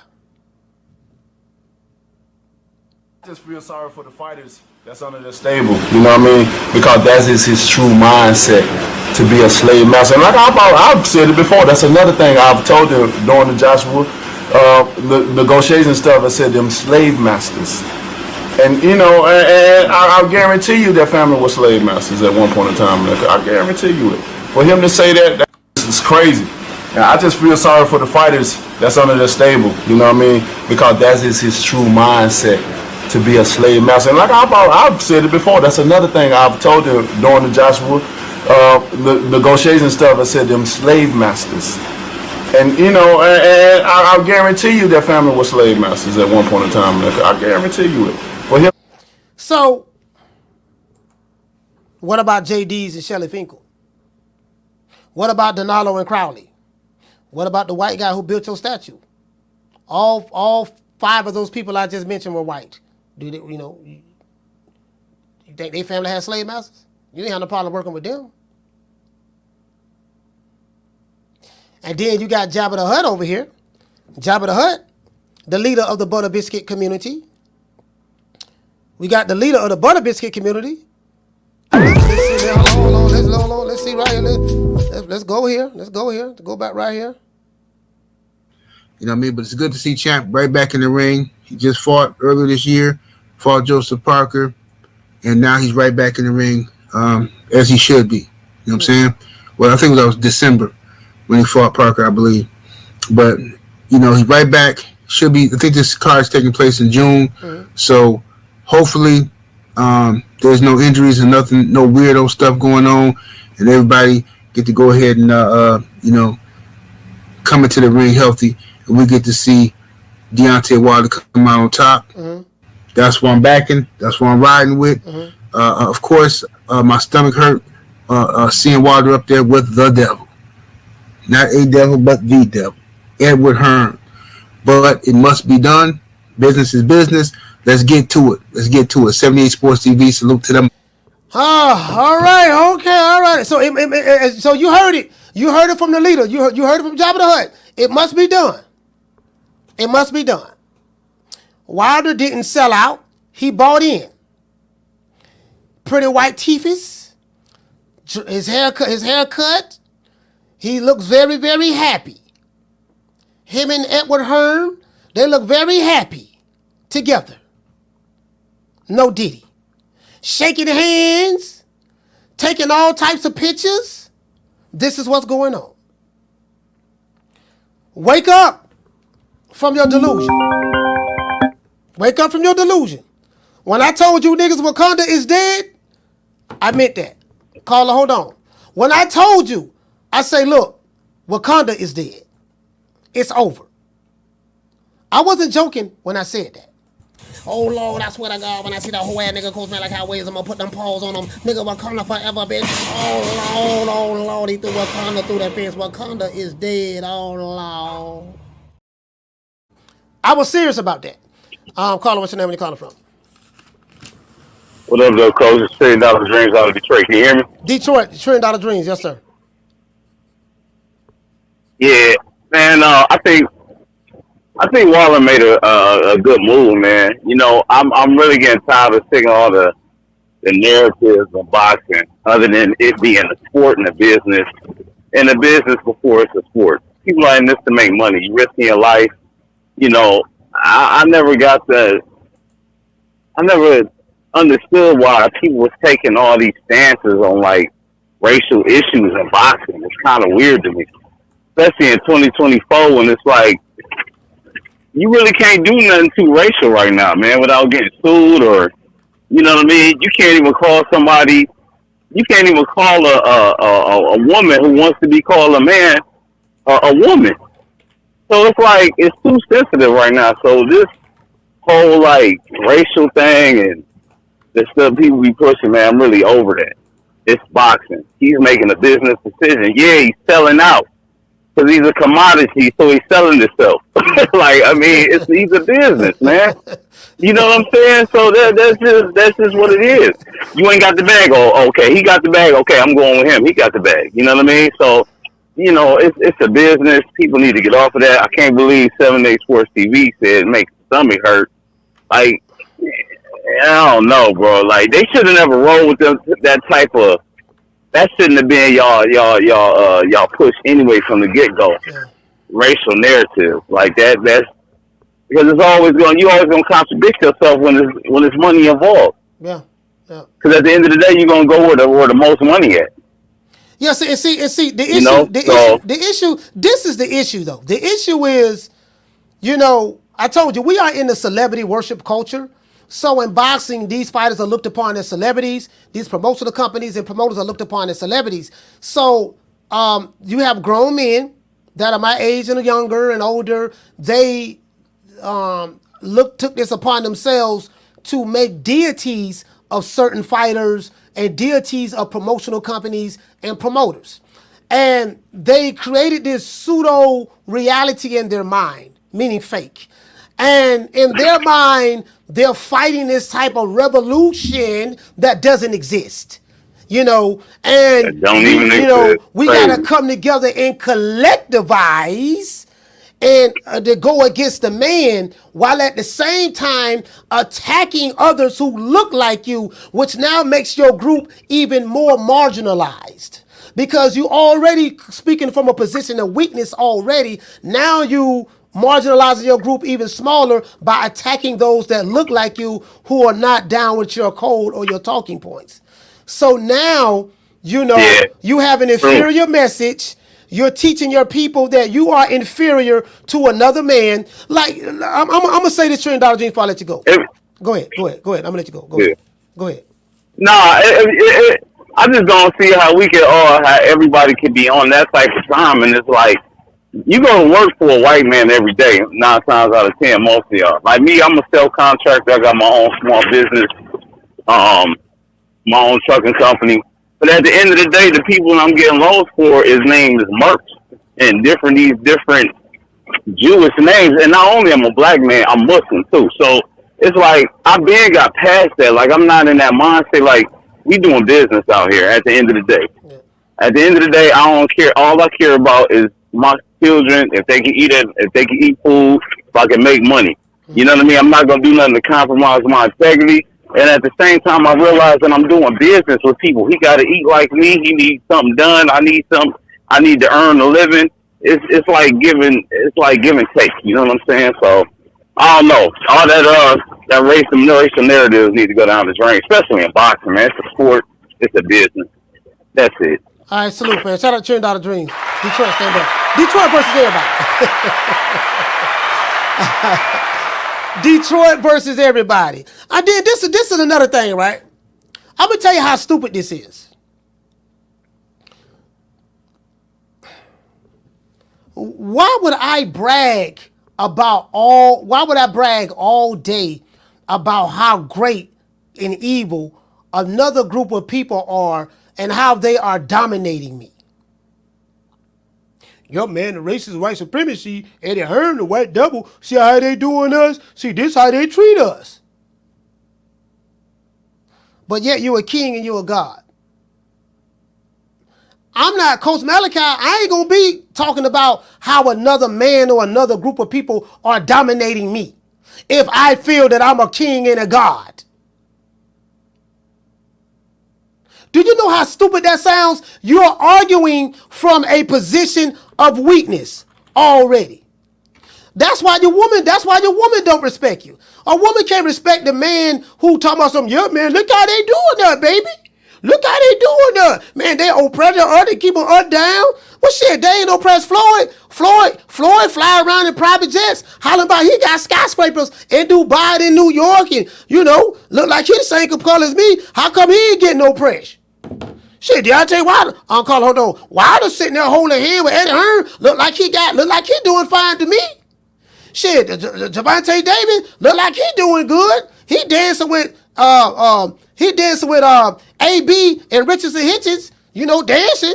Look like he doing good to me. You got examples of all these people who look like you who doing good, yet you trying to sell me on victimology. Okay. Carl, what's your name? You calling from? Leo H-Town, Coach. Leo H-Town, talk to me. Hey, Coach, I mean, it goes like this, man. They say they don't want to buy from the white man. The white man rules all. But then you got the black and brown man. They both got a store. And Mr. Johnson, we start buying from Mr. Johnson. We start buying from Mr. Mendez. And in a couple of years, Mr. Johnson and Mendez are driving Benzes. Now they're driving Benzes in the neighborhood. Now people start thinking like, man, they're doing better than us. Fuck that. I'd rather go to Walmart. He's charging a little too much. No, man, no. You can't see nobody. It's in the culture of Americanized Latinos and Americanized blacks, because first generation Americans like myself, I don't think like that. But I've seen it with a lot of the real Chicanos that are a couple of years in. They don't like seeing other Chicanos do good. Then you rather go shop somewhere else. You rather go spend your money somewhere else. Hold on. I have somebody at my door. Hold on. Y'all hold on for a minute. I'm at somebody at my door.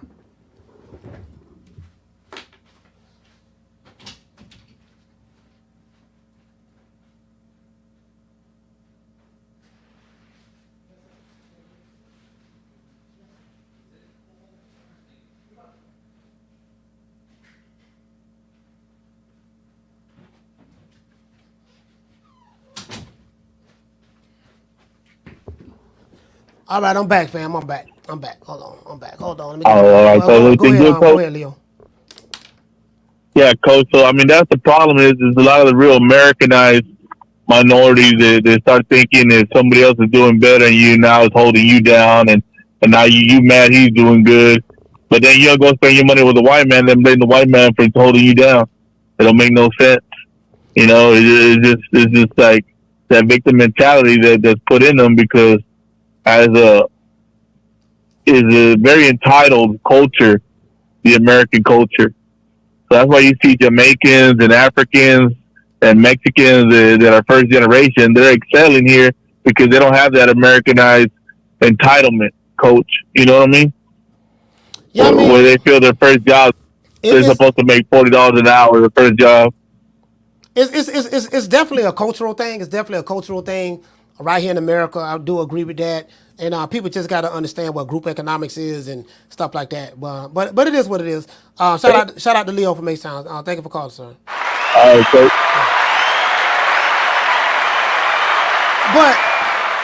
But as I said before, when I was in the Nation of Islam, I was taught that the black man is the original man, and the black man is the owner, the maker, the cream of the planet Earth, God of the universe, master of the universe. Talk about that, master of the universe. If I am to believe that, if I am to believe that I am a king, because Dr. Umar Johnson called me king, the sisters who are part of Uplifting Brothers call me a king, stuff like that. How you doing, king? This and that, this and that. If I am to believe that I am a king, I have to live up to that title. You just can't call a man the king if he ain't living up to the title. You can't call a woman the queen if she ain't living up to the title. You can't have it both ways. You can't believe that you're a king and I'm a ruler at one point, but you're bragging about how someone is ruling and dominating you. Man, I can't do it because look what they doing to me. What they doing to you, sir?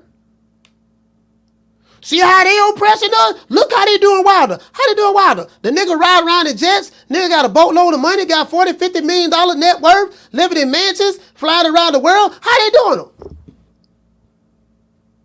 Yeah, man, them slave contracts. Slave contracts? What, millions of dollars? Jets? Mansions? You know, finest clothes? Women and exotic women? What you talking about? See, they go to creating this pseudo-reality in their mind. And they deify these men in sports entertainment.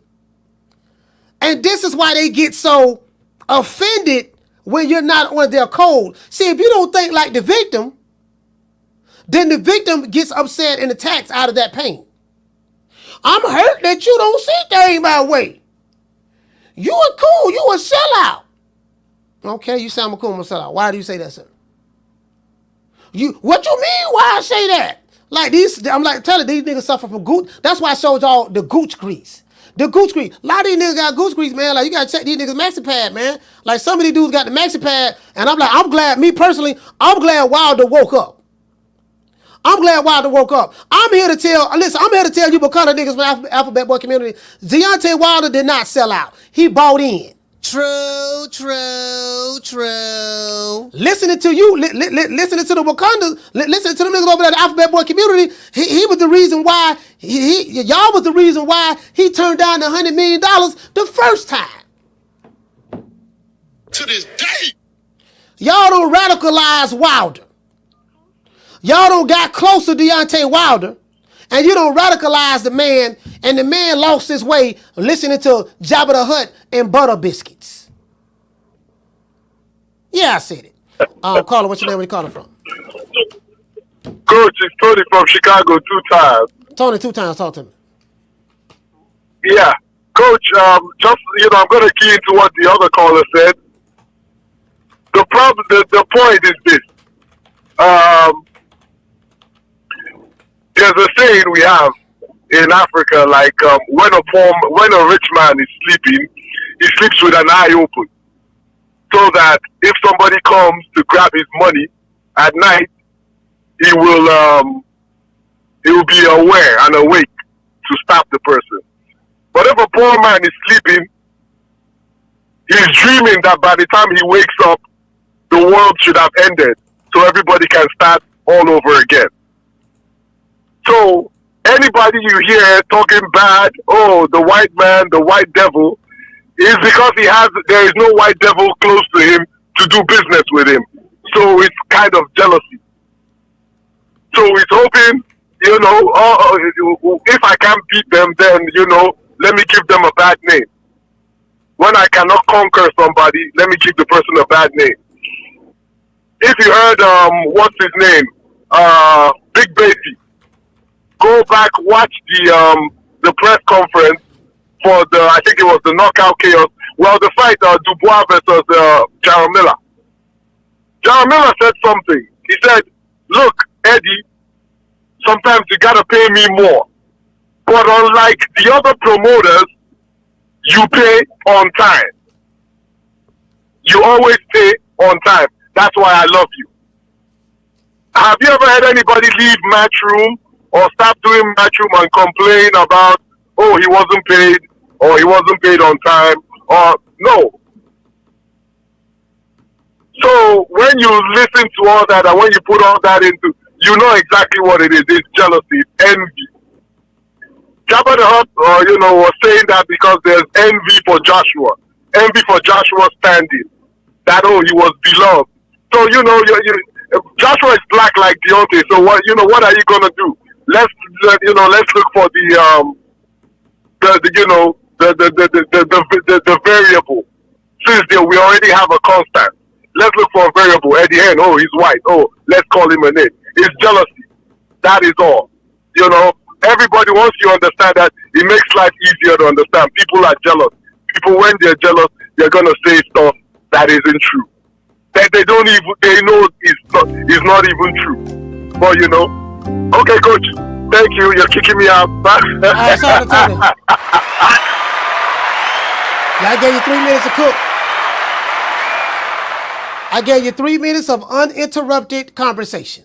You know what I mean? Y'all got to make your points and throughout. I used to be 2 minutes, but I raised it up to 3 minutes. You got 3 minutes to cook. Gave you 3 minutes of uninterrupted conversation. After that, you go to, after that is, we got to put the Jeopardy on. You get what I'm saying? Anyways, all I'm saying is this here. When it comes to business, dog, you can't do skin color politics. I told you, people who are privileged don't view the world through the eyes of the poor. Carla, hold on. People who are privileged do not view the world through the eyes of the poor because they live in a different tax bracket. They live different lifestyle than you. Their reality is different from you. The more money you have, the easier your life can be. You have access to a lot more material things. You get a lot of privileges because of your money and your status in society. That's what it's all about. It's about your status in society. That's what it's about. It's classism. When you have money, you are in a different class than those who don't have money. Irregardless of whether you're white, black, Hispanic, Asian, doesn't matter. You have the haves and the have-nots. Those who got it, living a whole lot better than those who don't got it. Look at LeBron James. Look at what's the name, man? Look at a lot of these other guys. Look at Shannon Sharp. Look at DJ Envy. Those guys on the Breakfast Club, Charlemagne. Those guys look just like you and me and some people in the chat. Guess what? But they are privileged. They have access to resources and power and powerful people that me and you will never get to. Don't look like the system stopped them. Carl, what's the name? Where you calling from? Coach, what's up? It's Corey from Texas. How you feeling? Corey from Texas, talk to me. I'm glad you played those clips earlier where you brought up the stuff that they were saying. I know me and you had a good laugh yesterday on Instagram, but it was like, I'm glad you brought that up. Because it's like, it's showing that you're not just like picking a fight. It's showing you're not just making up lies. Yeah. It shows you're not like trying to bully people. It shows, no, this is actually the stupid shit that came out of these people's mouths. Yeah. And I'm going to ask you to be accountable for what you said out your mouth. Yeah. And just be honest and just say, my bad, and move on. But, unfortunately, they'll never say that. So it is what it is. Yeah, I mean, the thing, this is the thing, though, Corey, like, the thing is you went, this is the issue, you went years pushing this narrative, but not only that, you digitally attack people online, you scandalize people's names, said all types of stuff, because you was trying to push your paradigm, your worldview, or your thinking onto others. This is not the Borg. Mm-hmm. We're not people, especially the black people and any other group of people on the planet, but we've never been a monolith. All of us don't think alike, right? Everybody's circumstances is different. You got to deal with the cards that life dealt you. Hell, I got a video, Corey, I got a video, man, of this brother named Richie Parker from Beaufort, South Carolina. Mm-hmm. He's a black man. I showed this video on this show before. Mm-hmm. He was born with no arms. He drives his car with his feet. He does everything with his feet. And his head and his little shoulder and stuff like that. And he works for NASCAR. Wow. And he says, look, when people tell me what I can't do, I don't pay attention to people when they tell me what I can't do. He's not, if anybody who should be running around participating in the Victim Olympics, it's a black man from Beaufort, South Carolina who was born with no arms. He is the one who really should be doing it. You got these old butter biscuit eating ass laptop revolutionaries who running around telling niggas to drop the addy. They got shooters. You better not come to the fight. They complaining all day. Like able-bodied men complaining all day. But I got video of this guy who got he worked for NASCAR. He ain't complaining at all. And he get offended when somebody tell him that he can't do something. Exactly. Unbelievable. Shout out to Corey, man, from Texas. Thank you, brother, for calling, man. Salute, fam. Shout out. Peace, bro. Yes, sir.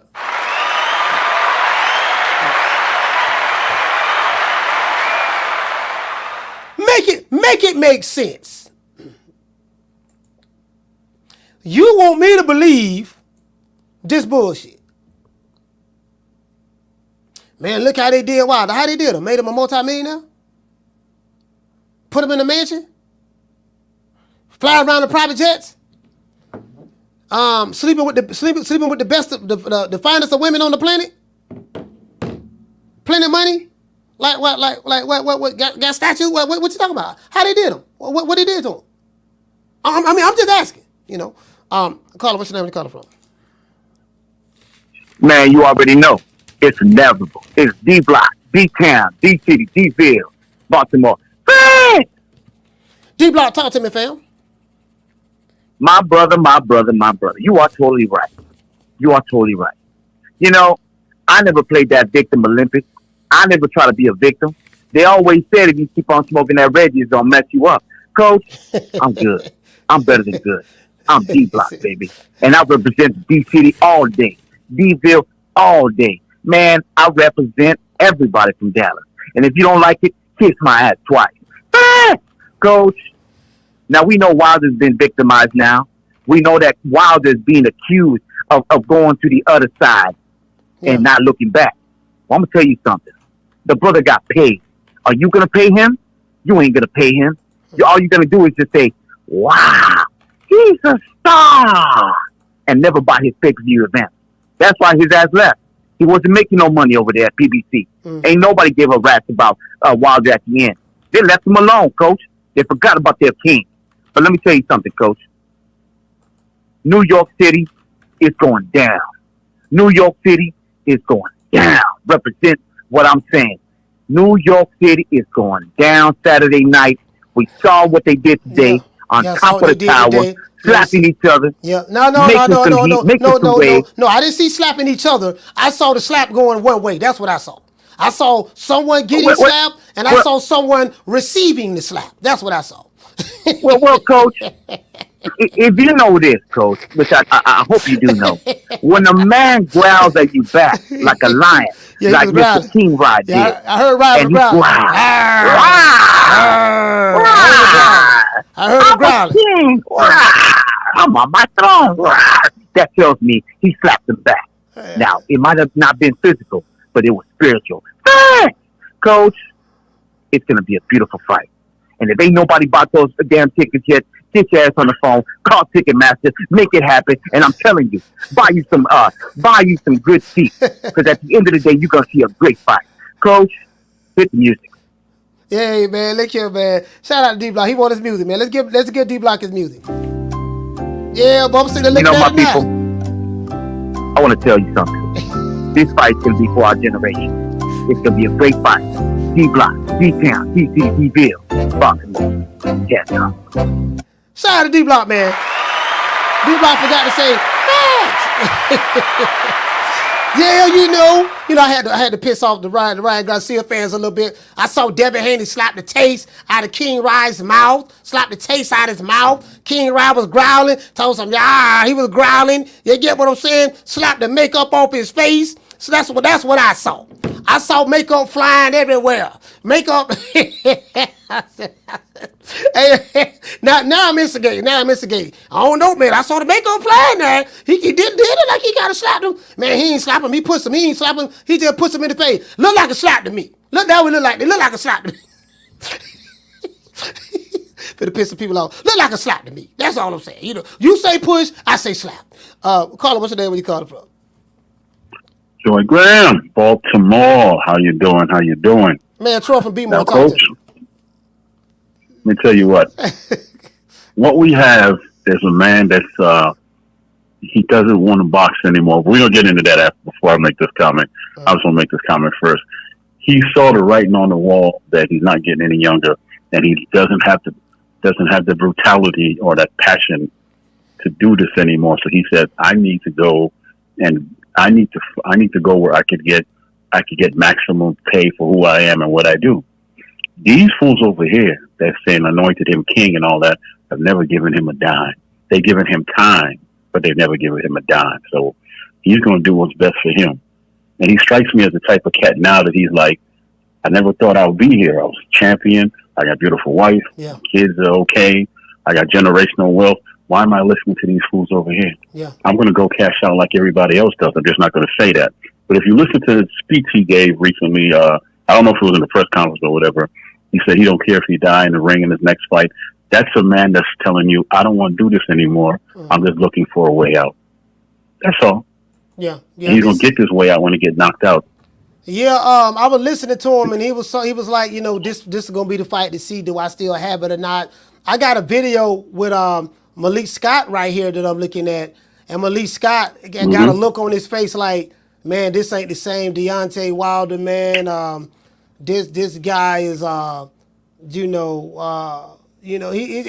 it's just the stuff that he was saying, like Malik Scott looked very disheartening, in this interview. I'm gonna play it. Let the people hear it, just in case the people didn't hear it. Shout out to those people over there at the Seconds Out, because that's what he did the interview with, the Seconds Out. Yeah, also, Coach, before I bounce off here, when it comes to Malik Scott, the reason why I had that look on his face, the paycheck's over. Once this man quit, who else going to pick him up as a trainer? I don't know if he trained anybody else, but who else going to pick him up as a trainer? He ain't do nothing. Right? Yeah. And now the last thing I want to say is to D-Block. He said that he don't play the Victim Olympics. My man, every day you come on here, it's about Tank. And you're wearing some man's drawers. I'm pretty sure you're wearing Ryan's drawers now because he's fighting Devin. You're just not saying that. So every day you come on, you play the Victim Olympics, brother. All right, man. I'm all right, going. shout out to Troy. Actually, you know what? Actually, D-Block called and he didn't say nothing about Tank at all. It was sharp. Shout out to Iffy. Hey, okay. Dropping that quarter of a dub. He said Wilder lost the battle but won the war. He's getting millions of dollars with a padded record, and a trainer was a trash boxer. Security bad. I mean, again, listen, Wilder ain't no sellout to me. I'm telling y'all right now, he's not a sellout. All of those who feel Wilder sold out, that to me, that's crazy talk. The man ain't sold out. He bought in. Right? He bought in. He's already a millionaire. He's already a multi-millionaire. He made millions with Shelly Finkel, and millions with Shelly Finkel and Showtime, and then Shelly Finkel, Showtime, Al Heyman, and then over there with Fox. He made millions over there, and now he's getting paid some more millions fighting with the Saudis, and now he's got this one fighter with Eddie Hearn. So that's just the reality of the situation. He didn't sell out. He bought in. Remember that. He bought in. So. If he said Wilder lost the battle, secure the bag. I got you. Shout out to Sean from the Heights. Hey, okay. Dropping that quarter of a dub. You say he want the Cancun. He want the Cajun Sparkle too, I guess. Hey man. Shout out to the Martin. He said D-Block won't be victimized as long as he ducks Rick. Shout out to Raymond Moore. Hey, okay. Dropping that quarter of a dub. He said, Coach, you got to see the video of Ryan and Dev on the off cuff where Ryan was rapping and Dev was looking at him. Like, what the hell is wrong with this guy? Yeah, I saw it. Somebody sent it to me. Somebody sent it to me yesterday. I saw it. Ryan was rapping and stuff like that. Ryan just playing right now. He good. Right, he just playing right now. Down from the bar, there's a platform stage. People pimping, sharp as razor blades. Shout out to those people over there at Seconds Out. Shout out those people over there at Seconds Out. This is Malik Scott. I don't know if you guys heard this. You get what I'm saying? Today? No, yes. A long day, but it come with the game, and this is what we all sign up for. So I'm just here making my time for you guys and answering the questions that you guys want to know. Well, we really appreciate the time. Deontay Wilder back with a bang. Absolutely incredible to see him revealed today as the free agent signing with Matchroom. Just a one-fight deal. Is that how this is what? You heard what he said. There's a free agent signing with Matchroom. One fight deal. Let's continue. I don't know nothing about the business aspect, but I know it's a great event. I'm happy he's on the card, and this is a great opportunity for him to take advantage of. In terms of where he is in his career, he's talked about it up there as being his final assault.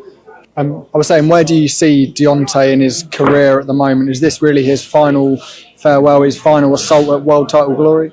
So Wilder said this is his final assault. This is going to be his last fight, basically what he's saying. The Wilder know that, let's be honest, the gig is up. He know the gig is up. Tyson Fury exposed him, to be fair. Again, I don't like Tyson Fury, but that is the facts. Tyson Fury exposed him as the inferior fighter that he is from a boxing standpoint. And he hasn't been the same since then. I think that fight took a lot out of him. He took 2 massive beatings in that fight. Out of the 3 fights they had, he took two of those fights. 2 of the 3 fights was massive beatings. Took a lot out of him. And there's this is why when he fought Joseph Parker did not sit there and try to box with Wilder. He immediately went at him. So people know if you go at Wilder, get him on that back foot, he can't get him on that back foot. You get what I'm saying? He can't, he can't load up on that shot. So it is what it is. Caller, what's your name? Where you calling from? What up, Coach? Y'all from Brooklyn, man. Man, Brooklyn, stand up, man. Yamas, what's going on, my brother? What's going on, man? This show, man, this topic, man. Yo, I'm just bugging, man, because, like, I'm listening to the calls, I'm in the chat, and I just feel like it's not even that complicated to me, Coach. It's like, what promoter or promotional company could give him an opportunity that even comes close to this? Hearn got all the right fighters in his stable. He fucking with the shorties, the Sir Excellency. Like, it's a no-brainer. Mm-hmm. Fuck the white and the black. Like, even if you got a problem with the white people or whatever, this deal is so far beyond what anyone else could offer. I don't see what could come close. Easy decision. He lucky that Hearn ain't leveraged his position, because he could have gave him not as good as a deal, and he would have had it set, because I really don't see anything else on the table. I just wanted to add also that I could see Wilder beating Zhang, because Zhang's going to be on the line for that right hand. And, if that shit land, man, I ain't see too many people come back from that, man. Yeah. So, it could be a building might fall, man. You know what I'm saying? When they say fucking Godzilla, whatever the fuck that, he might fall, man. I can see that happening, man. Yeah. Because Wilder got hard.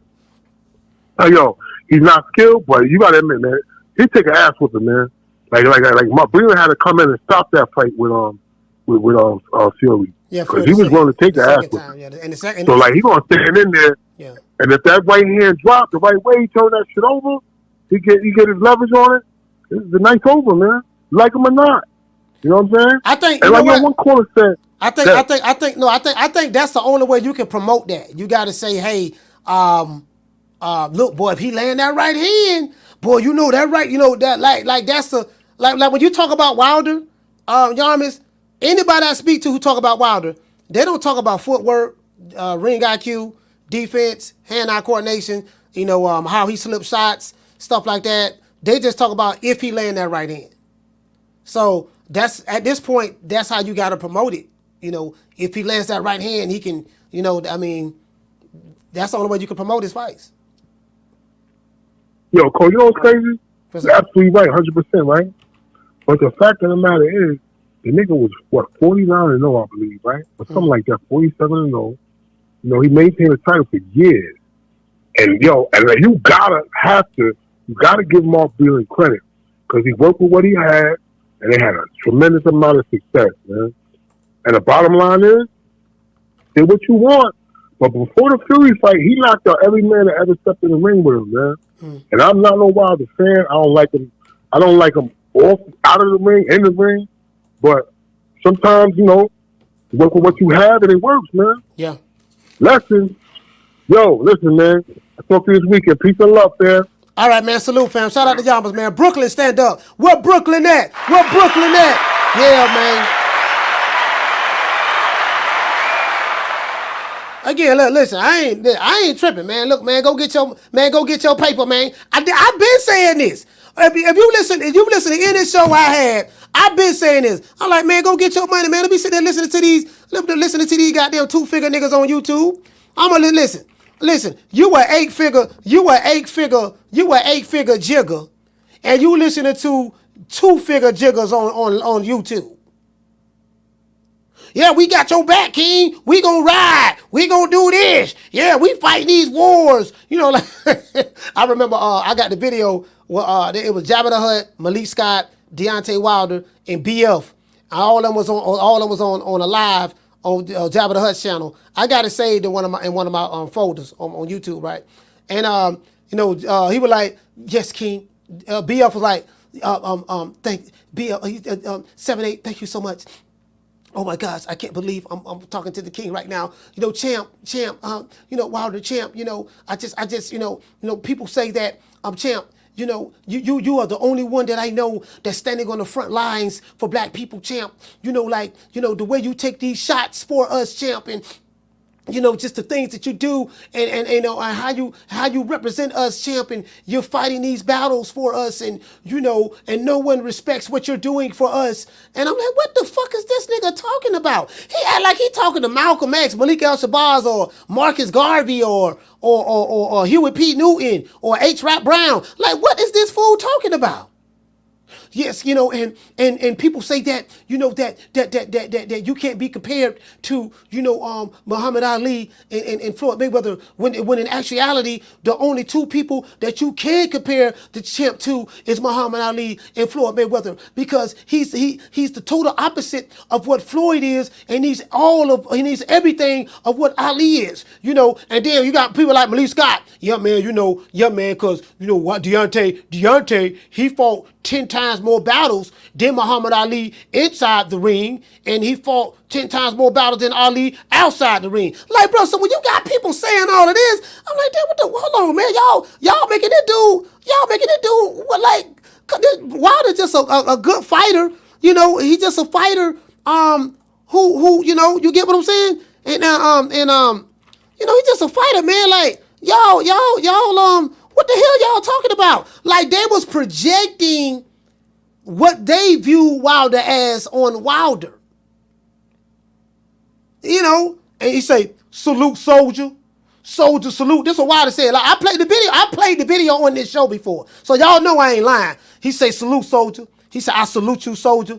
You chose the right side in this war.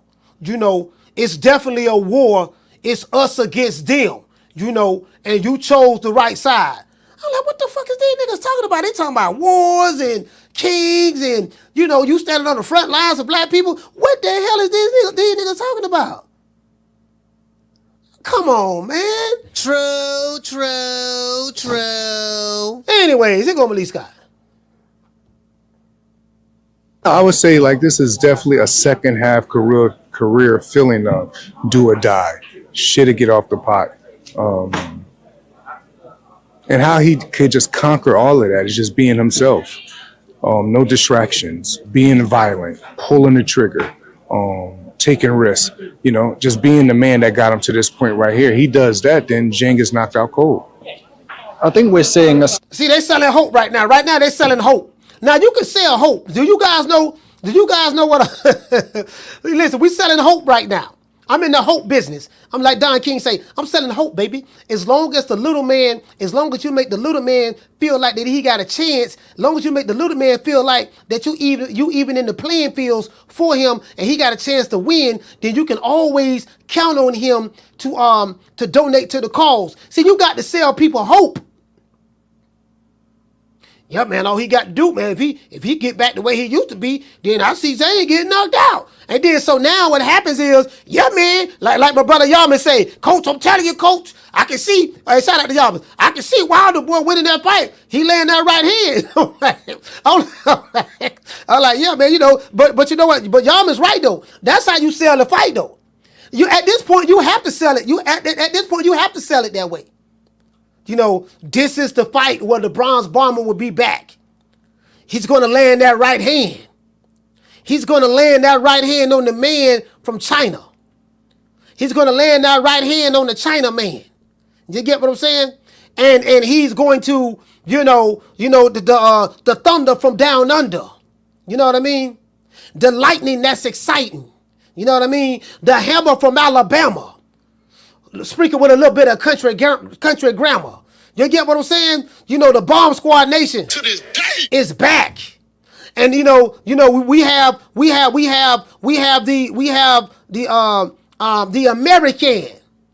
American black man against the Asian China man. And what we gonna do, when the beast from the east meets in Shango shape. You know what I mean?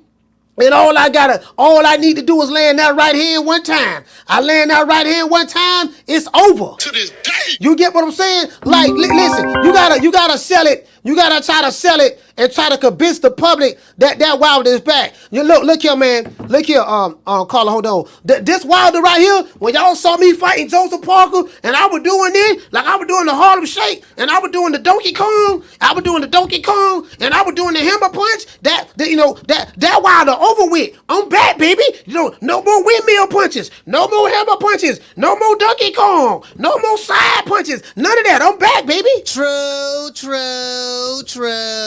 Yeah, see, you gotta try to convince people of that. See, I'm not convinced.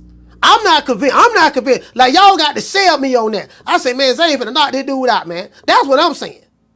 I'm glad Wilder getting his paper, but based on the last fight, I'm like, nah, dog, I don't like what I'm seeing, dog. See, I'm a realist, dog. I'm like, man, look here, man. Man was shaking like booty meat last fight. I don't know. I don't know about this one, man. Carla, what's your name and calling from?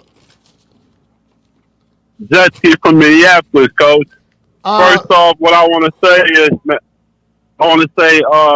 big props to you, Coach, and your boxing show. It gets me through my long drives. I drive for a living.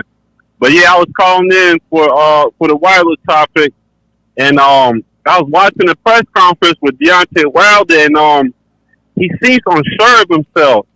Yeah. Like, it's like he's trying to project or build confidence that he still got that hunger, but it looks like there's something missing. I'm hoping I'm wrong, but hopefully we'll see a great fight, because Zhang is a dangerous southpaw for any heavyweight. That's my call, Coach. All right, salute, fam. Minneapolis, stand up. Yeah, man. Like, I don't like Malik Scott's energy in his interview.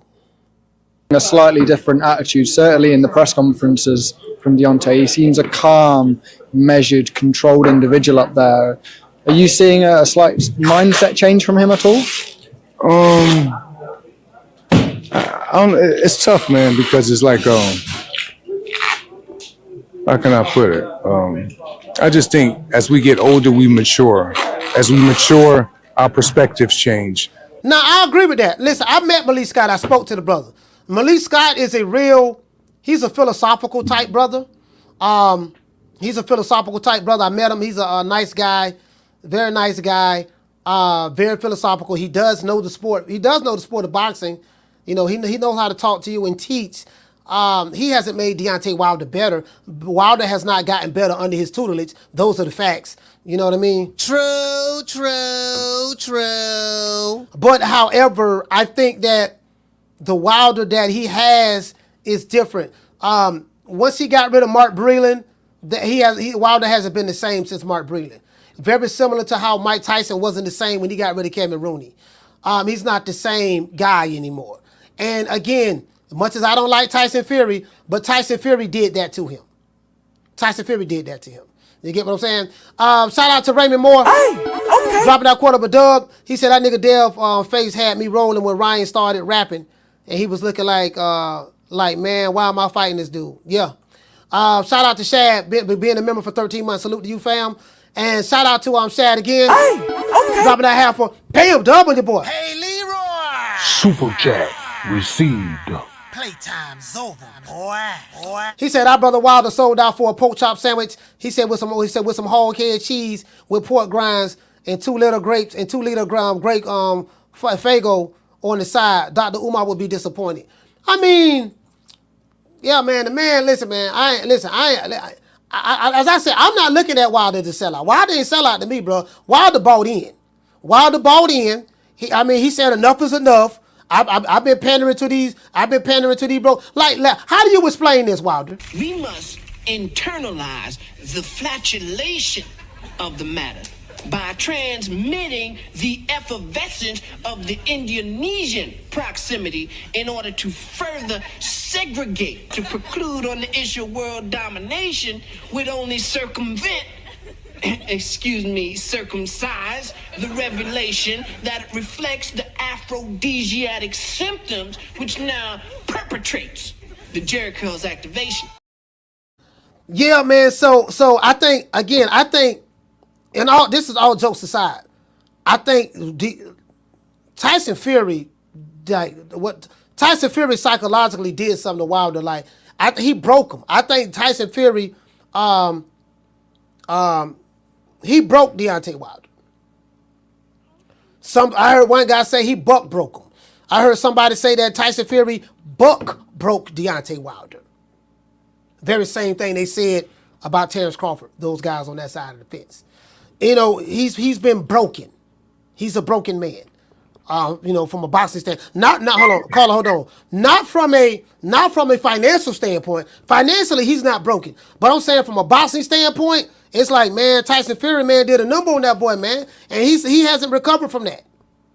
And that's why he's gun shy. That's why that's why you see him bucking his eyeballs wide open. You see him bucking his eyeballs wide open? Go back and look at the Robert Helenius fights. He was bucking his eyeballs open like this here in the Robert Helenius fight. And then he hit him with the palm of his hand. Robert Helenius came in swinging out wide right hand, and Wilder was like, eh. He hit him. No, it was a wide left hand. Was it right hand? I think it was a wide right hand. He was throwing the wide right hand, but he left his face chin up in the air like that. Like, hit me, Wilder. And Wilder had his eyes. Go back and look at that knockout. Wilder had his eyes bucked wide open, like buckwheat. And he hit that guy. Go back and look at that fight. Y'all see what I'm talking about. I say, man, this ain't the same dude. Caller, what's your name? Where you calling from? Coach, what's going on? It's Rob from New York. Rob from New York. Talk to me, fam. Thanks, Coach. I can't believe it's 2024 and people have managed to monetize victimhood and race baiting and all this shit. Like, it's just wild to me. And the funny thing is that it's all done through sports. Like, I know that you said that you were about to start the podcast, the YouTube channel based on another topic. I can't. It's a lot of rumbling in the background, bro. I can barely hear what you're saying. Give me a second, Coach. Okay. Can you hear me now? Yeah, I can hear you a lot better. Well, no, I was just saying that I know that you mentioned that you was about to make your podcast or YouTube channel on something else prior to the Fury Wilder fight, and you just saw a lot of the people kind of like frustrated and just having a meltdown. But it's just crazy that people are monetizing this shit. Like, it's just wild. But, man, at the end of the day, money talks, man. Like, people got to make decisions on however it benefits their family and friends at the end of the day. But on another note, after seeing Ryan's things left last night, bro, I got to change my pace, man. That's my call, Coach. All right, salute, fam. Yeah, man. I mean, he's not the same guy, and you guys got to understand, man. Wilder took a beating in those fights against Tyson Fury, but not only that, the psychology of what he had to go through. Now, I'm not a doctor, but you've been pandering to these guys online, and you're trying to live up to their imagination of you, so to speak. You're trying to live up to their image of you, the way they perceive you, and the way they perceive you, and in reality are two different things, right? Wilder is a guy who made a lot of money in boxing. He did well. He's able to take care of his kids. He has a beautiful story. Man. Like, all jokes aside, Deontay Wilder has a beautiful story where he came from.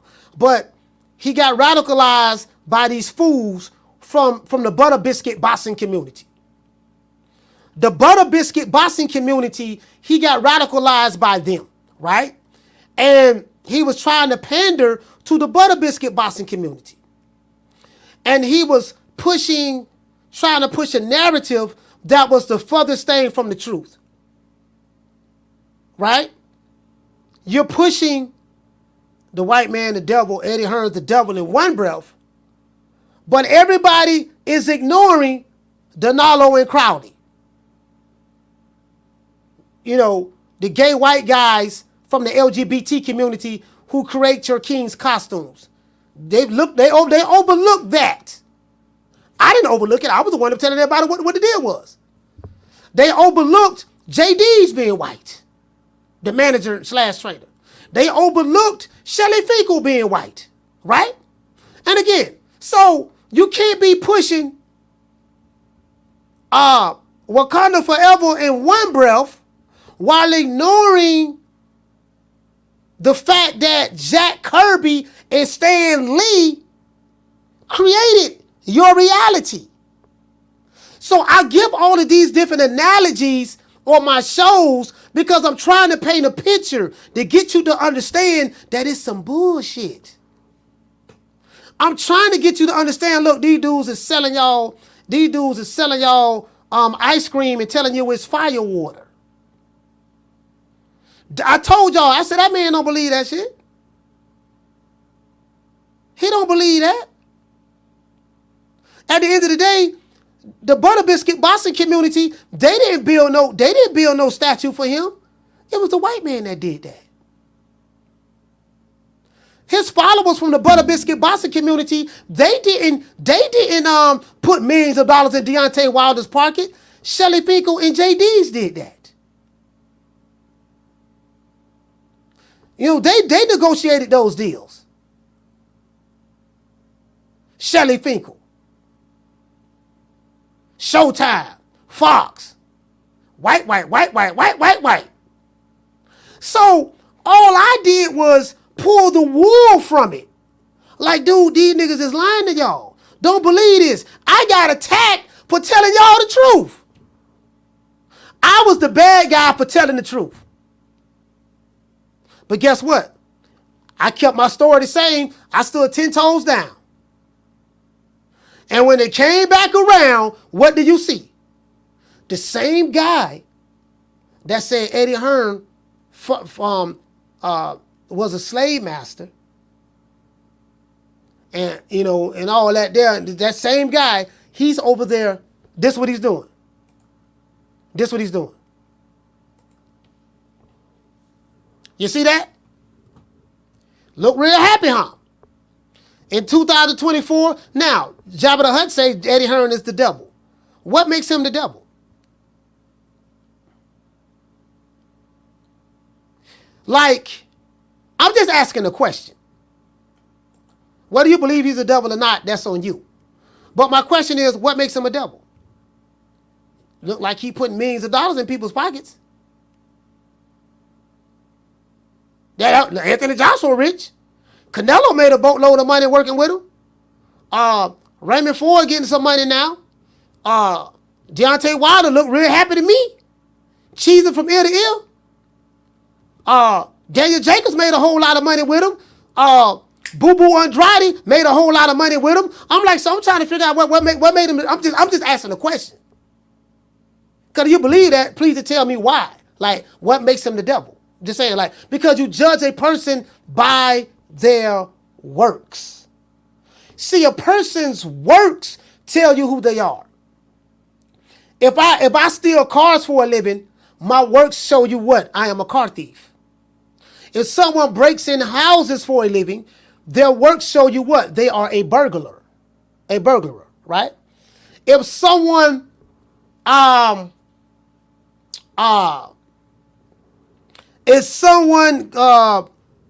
at a church and they preach to people for a living, selling them hope, then his works show you that he is a man of God or he is a preacher. If someone sells a lot of cars for a living, his works show you that he's a car salesman. So, if you're saying that the man is a devil, what works can you give me an example of that exemplify the title that you are applying to Eddie Hearn? That's a valid question. That's a valid question. Like when you say someone is honorable, what works can you show me that defines how honorable this person is? Because that's how you judge people. You judge people by who they are, by what they do. What they do tells you the story. And if he's putting, and if any promoter, I don't care who it is, if they're putting millions of dollars in another person's pocket, like I remember Don King. I remember Don King said, Don King say, yeah, they want to call me a devil and all that stuff there. I don't, calling me a crook. He say, all I'm doing, he say, that's more propaganda from the white power structure who's trying to tear a black man down. Now, all I'm doing is putting money in my fighters' pockets. Look at Mike Tyson. I'm putting $30 million in his pocket every time he step in the ring. Now, if he blow his money, that ain't got nothing to do with me. You can't get mad at me. I can't tell another man how to spend their money. That's what Don King say. I'm putting millions of dollars. I'm putting millions of dollars in the man's pocket. Down from the bar, there's a platform stage.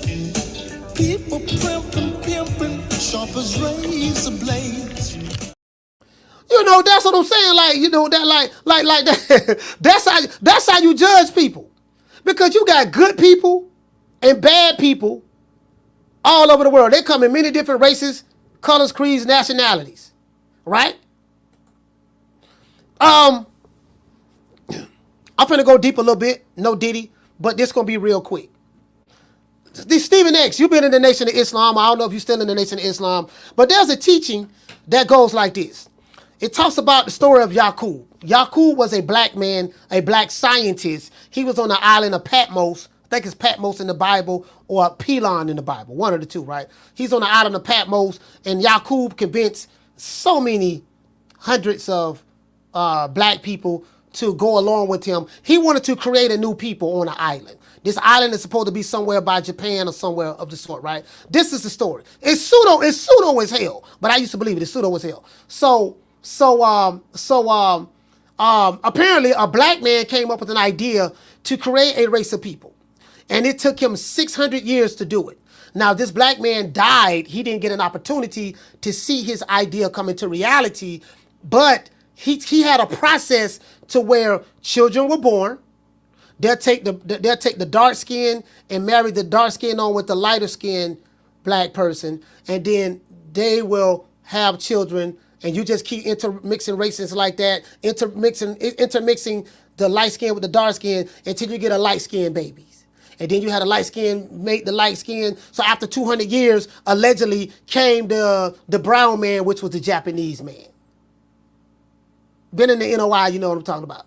And then 200 years after that came the yellow man, which was the Chinese man. And then 200 years after that came the white man. So the teaching goes like this, for all of those who don't know. There was an evil black man. That's the key to the whole thing. An evil black man that came up with an evil idea to kill. Then babies who was born dark skinned, they would murk them. They would murk them. Talk to anyone in the Nation of Islam that know about the story of Yaqub. I have the book right here. They would murk them, right? Until he get the desired effect over time. So when I hear these guys say, "Well, man, you know they the devil," I'm like, yeah, but the black man, according to the teachings, is the one who came up with the wicked idea to create these people who you say that are the devil. So if it wasn't for the evil that this black guy, see, that's the part that everybody missed. I didn't miss it. I'm like, God damn, for real? So I say all that to say this. You judge people by their character. That's it. You judge people by their works. Don't be believing this pseudo shit these niggas be talking online. This shit gonna keep you broke. This shit gonna keep you disgusted. You ain't gonna have no money. Your ass gonna be looking crazy. You're not gonna have no resources. You're gonna be bitter, angry, and mad at everybody else who's successful. I followed that shit for 25 years of my life. Wasted 25 years of my life. It was a waste.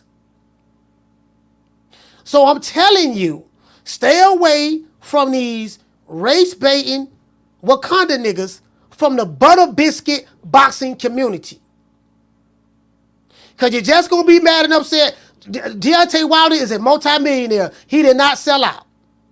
I mean, in this show like this, Deontay Wilder did not sell out. He's a multimillionaire. He did the right thing. He bought in. The Butter Biscuit boxing community are going to stay upset. Because they are failures in their own lives, they are not accomplishing anything, and they participate in the Victim Olympics. And the guys who are selling you this foolishness, they are selling it to you because they know that you are a willing participant. You are buying it. I can only sell you something that you're willing to buy. And if you buy that bullshit, that person who's selling it to you is going to profit off of you buying the pseudoism that he sold you. See, that's why they don't like me. But they ain't never seen nothing like me on YouTube. Not in the YTBC. Not like me. Listen, with me, I stand on what I say. Phone lines is open. These dudes can call anytime they want to call. They don't call. Because I have a master's degree in common sense. The shit don't add up. When I break that shit down like that, it show you how stupid and dumb that logic is. You see how dumb that logic is? It show you, man, this shit stupid. This shit stupid.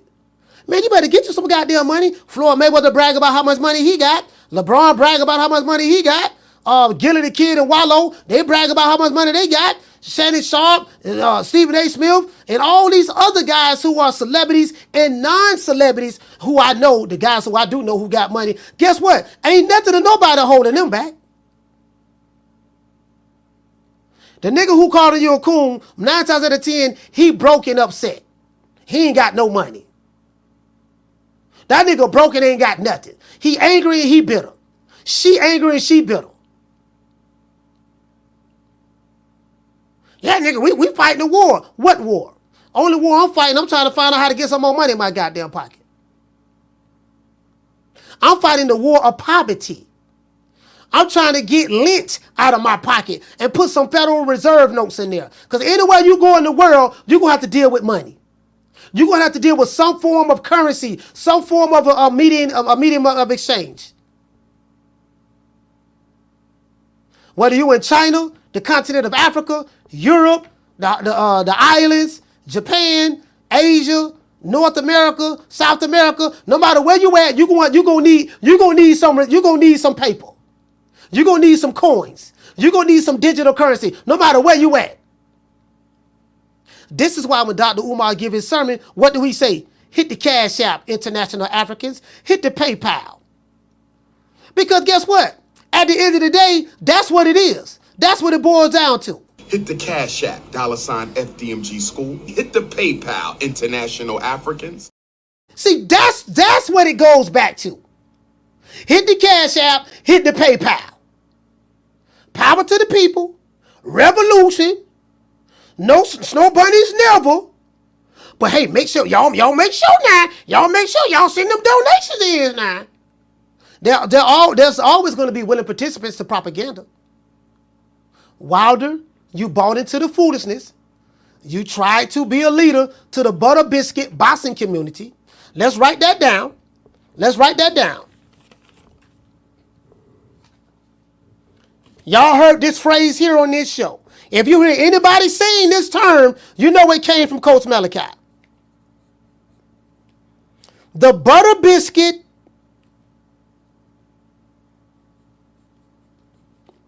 boxing community.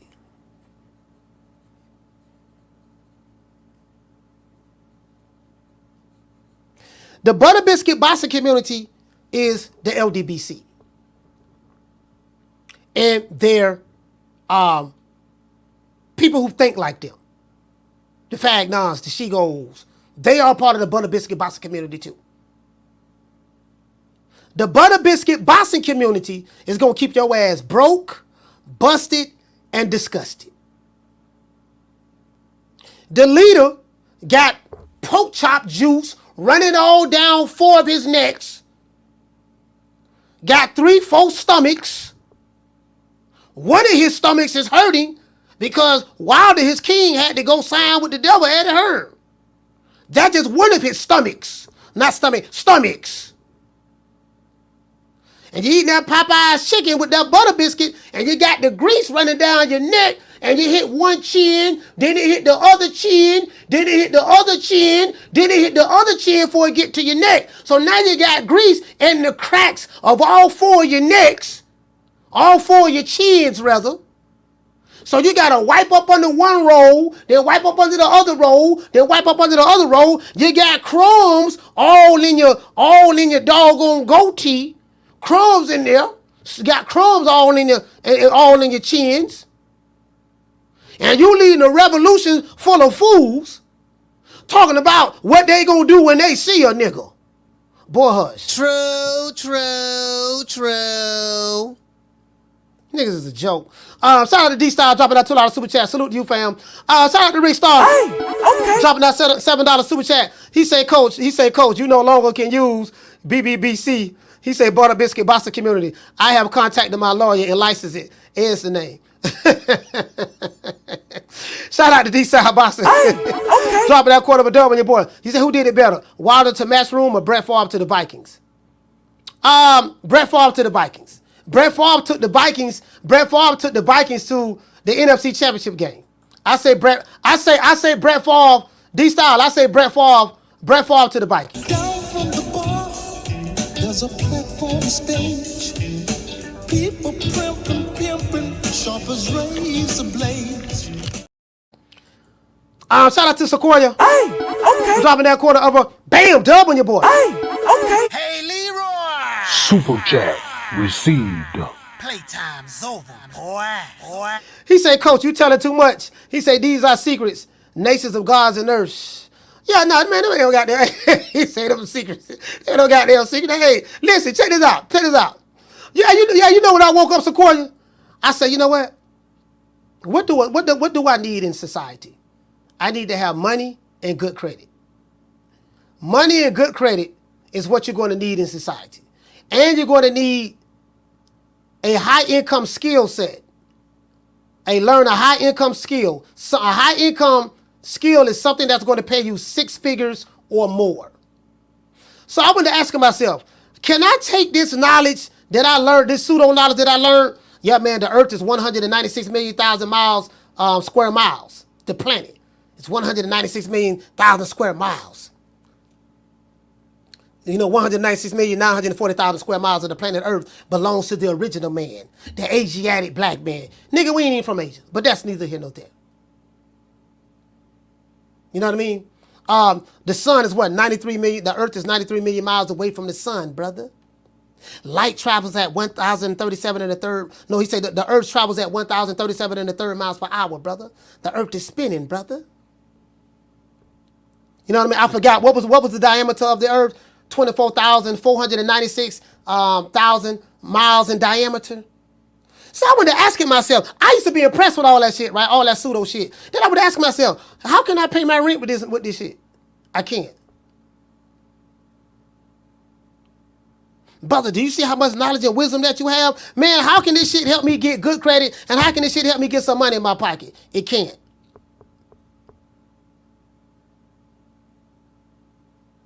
Yeah, brother, the mothership is going to come back and destroy these devils, brother. Man, how was that? You telling me that going to help me pay my rent? It can't. How was it going to help me get my kids through college? It can't.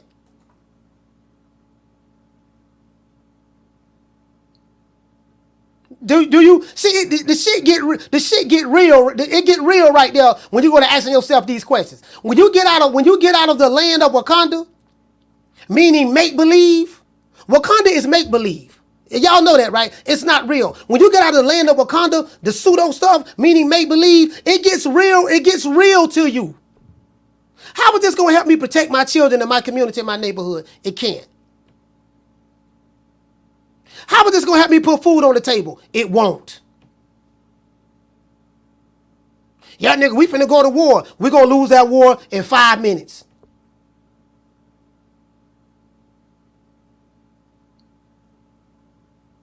Do you get what I'm saying? You don't own no land. You ain't got no resources. You don't grow your own food. Everything that you have is dependent upon what's a service that someone else is providing for you. So, nigga, what the hell are you talking about? Let's give everybody a round of applause.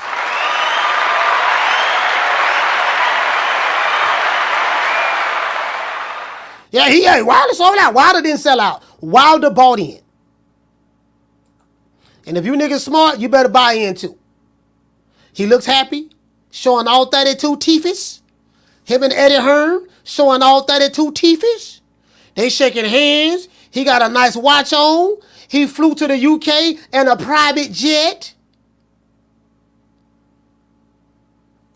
He flew to the UK in a private jet. He wasn't riding. He flew to the UK in a private jet. He wasn't riding in a Broham. Now, I am the #1 contender. I'm tired of James the Poodle, Grim Reaper, whatever you want to call himself, ducking me. All right, I'm tired of man driving around town in 8 Rolls Royces. He ain't fought nobody. I'm still in a Broham. The man ride around town in 8 Rolls Royces. You're king. Riding around town in 8 Rolls Royces. He got plenty of money. As I said before, your woman ain't gonna never respect you when you sitting there crying about, man, the man holding me down. Yeah, how he holding you down? Let me show you all this here. Cause I don't want nobody thinking I'm capping. I'm finna show you all this right here.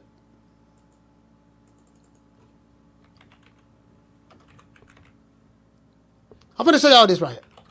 Hold on, I gotta show y'all this.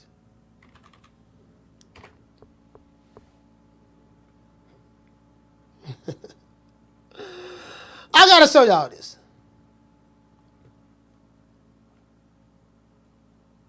Joe, and I have a game plan for life. I work at Hendrick Motorsports as a vehicle engineer, and we're... Where my phone at? I might as well do this. Let's go. I'm Richie Parker. I'm just an average Joe, and I have a game plan for life. I work at Hendrick Motorsports as a vehicle engineer, and we're one of the most successful teams in NASCAR. I've been a part of all of Jimmy Johnson's championships, so I'm a very small piece of the pie. And I got my start right out of college. I went to school at Clemson, and as an engineer at Clemson, I wasn't sure exactly what I wanted to do after. Now, this is Richie Parker from Beaufort, South Carolina. Black man, born in America, working for NASCAR, and he was born with no arms.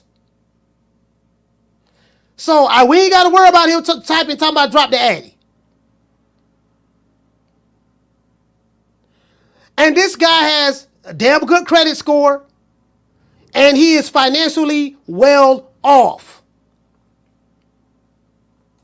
So don't come over here with that Zamunda shit.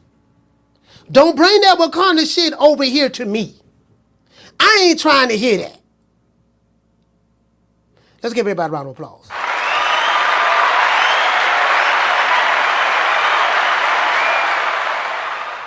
I just want to throw that out there. I just want to throw that out there. Look him up, Richie Parker. And he owns a 6'4" Chevrolet Impala, and he drives his own car to and from work. But you selling me victimology. The man holding you down. And if I don't subscribe to that, I'm a coon or Uncle Tom in the sellout. And you gonna pull up on me and you got shooters. But you walk by them white folks every day who you say that's your enemy, and you ain't pulled up on them. You ain't told them to drop no Addy. You ain't told them you got shooters. You ain't done nothing to nobody white, but you want to talk that shit to me every goddamn day. This is why I call you niggas the butter biscuit boxing community. Anyways, let's give everyone who the sponsors of the show. We got people. Our sponsor of the show, Keith Bulldogs. You get what I'm saying? See.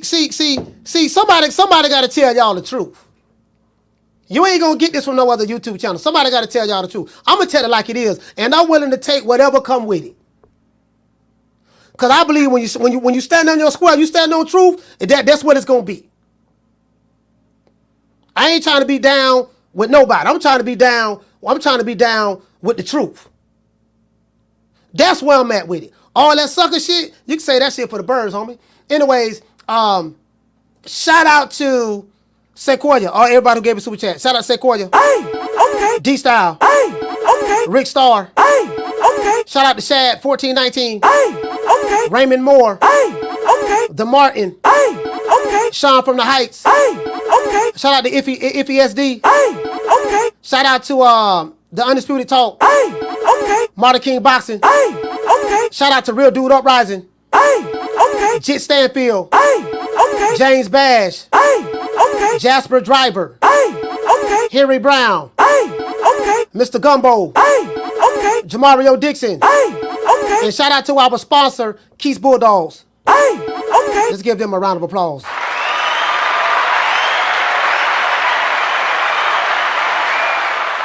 This show has been sponsored today by Keith's Bulldogs. Shout out to my brother.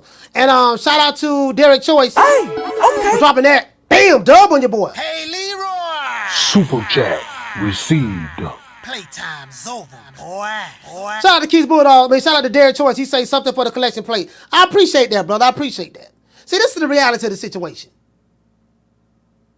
You're talking that revolution shit, but you're on YouTube. YouTube is the white man's platform. And anytime someone donate or anything, YouTube gonna get 30%. So, I'm just telling you what it is. See, I live in the world of reality. I don't live in the world of pseudoism. I live in the world of reality. I'm not going to tell you what you want to hear to make you feel good. I'm not here to codify your feelings. I'm here to give you the unadulterated truth. It's up to you to accept it or reject it. Call me whatever name you want to call me. You know what you're not going to call me? You're not going to say I'm a liar. True. You ain't going to say I'm a liar. You may say I'm a coon sellout. You may say this and that. Yeah, nigga, when I see you, I'm going to knock your little ass out. I'm going to do this and that. You can say whatever you want to say. But guess what? You're not going to say I'm a liar. Let's thank Al Heyman. Well, I guess I got to be like everybody else and thank Al Heyman. I can quit my job now, baby. 6 figures, baby. You feel me? But a name. Do you have a name? Oh, nah, I ain't got no name, Name them names, man. They know who they is. Name them names, please. The names need to be named. They know who they is. The Mexican monster. Hey, man, shout out to Schoolo X-Man. Schoolo X-Man is in the building. Shout out, we got to give a shout out to the Tenderonis, the PYTs, and the Honey Dips. We got to give a shout out to the Tenderonis. The truth about a Roni, she's a sweet little girl. Yeah, somebody, they tell me I sound like 1988 Bobby Brown. That's what they told me. You know what I mean? They told me I sound like a 1988 Bobby Brown mixed with a little bit of Babyface. True. Hey, shout out to BB24. Shout out to Sheila and Callie. The Duchess of Wisdom. Shout out to Goddess. Lisa Bell, salute sis. Shout out to the Miss Connie. Jackie Hernandez. Sabrina Lee. Passion for Beauty. Shout out to the Food Revolution. Bless 365. Shout out to Tila. Shout out to Miss Parker. Shout out to Nick Rich. Phil on the Tube. Armina. Green Eyes P. Shout out to Bree. Ebony 76. Miss Felicia Williams. La Jessica. Karma Serene. Kiara. Summer in November. Shout out to Elena. And shout out to Nay. Shout out to Nate. Nate with A. Hey, shout out to Nate, man. And every time I think of Nate, I think about Atlanta, the ATL. Hey, shout out to Nate, man. Shout out to Nate. And shout out to the boys over there, man, at the 95 South show, man. I love them dudes over there, man. This show is very, very funny. Shout out to them boys. Let's give all the Tenderonis, the PYTs, and the Honey Dips, and the vintage Tenderonis. Can't forget about the vintage. A round of applause. And hold on, who else I said on here? Hold on, do I have? Oh yeah, shout out to Mo Easy, man. I forgot Mo Easy. Shout out to Mo Easy as well. Let's give all the Tenderonis a round of applause.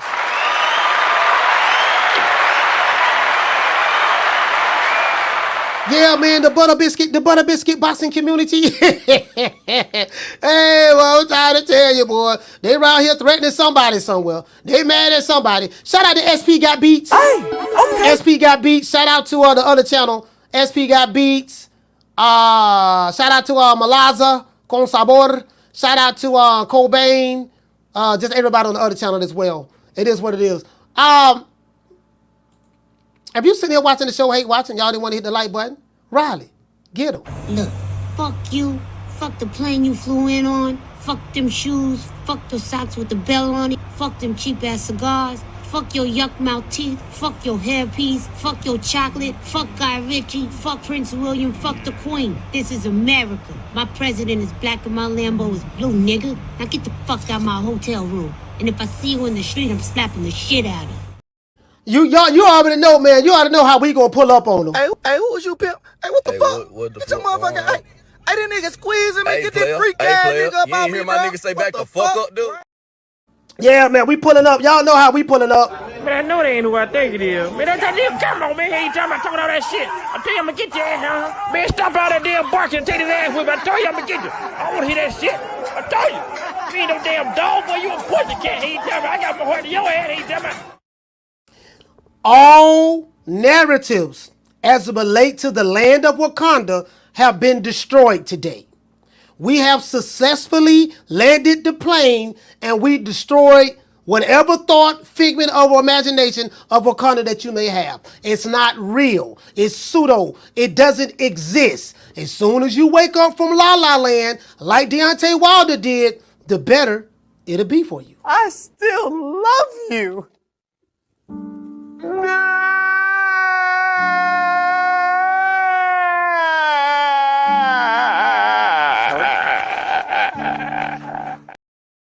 Man, y'all better get y'all some money, man. And hold on. I got one more thing to tell you too. This is some real shit. When I was younger, when I was a teenager, right? When I came into the Nation of Islam, see, I was indoctrinated at a young age. I was indoctrinated at 17 years old. This is why it's important when you fish. You know, in Nation of Islam, we call it fishing. When you fish, you want to fish in the young brothers because you can get a young mind. A young mind hasn't had a lot of experience yet. Their mind is young. It's easier to shape and train and indoctrinate the young person. So I came in young, right? So when I was around, I was under the impression that when the Million Man March hit in 1995, that this was going to be the end of America. We was talking about, man, 400 years, man. You know, you heard the Bible say after the book of Malachi, which is the last book of the Old Testament, say before the great and dreadful day of the Lord, I will send you Elijah the prophet, and he will come turn the hearts of the men to the hearts of the fathers to the children, and the children to the father. Lest I come and smite the earth with the curse. I'm paraphrasing, but that's something what it says. So we was under the impression, boy, this shit finna be it, boy. Boy, listen, Elijah Muhammad is alive. He escaped the death plot. He's really not buried in Chicago at Mercy. He didn't die at Mercy Hospital. He escaped the death plot. He's up there on the mothership with Master Farad Muhammad, and they up there on the mothership, and they waiting on the right time to come destroy America, kill all the white folks, and then we gonna save everybody who registered in the Nation of Islam. I used to believe that shit. Guess what happened? I know dudes doing life in prison ain't never getting out because they thought it was gonna be over. That's what I'm telling y'all, man. Y'all better stop listening to that bullshit. Anyways, y'all know what time it is. Yep, that's right. I'm running things. I'm running things. Cream corn. That's why they call me that. Smooth. I got more measure for your pleasure. Stick with me, baby. I'll have you farting through silk.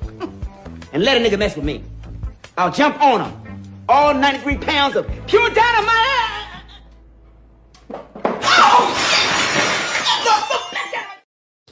Hey, man, shout out to Tila. Do I have Tila on the list? I ain't got Tila. I thought I had Tila on the list, too. Damn, what the fuck? The fuck? Okay, I ain't got Tila. How do I got Miss Tila? Oh, Tila right here.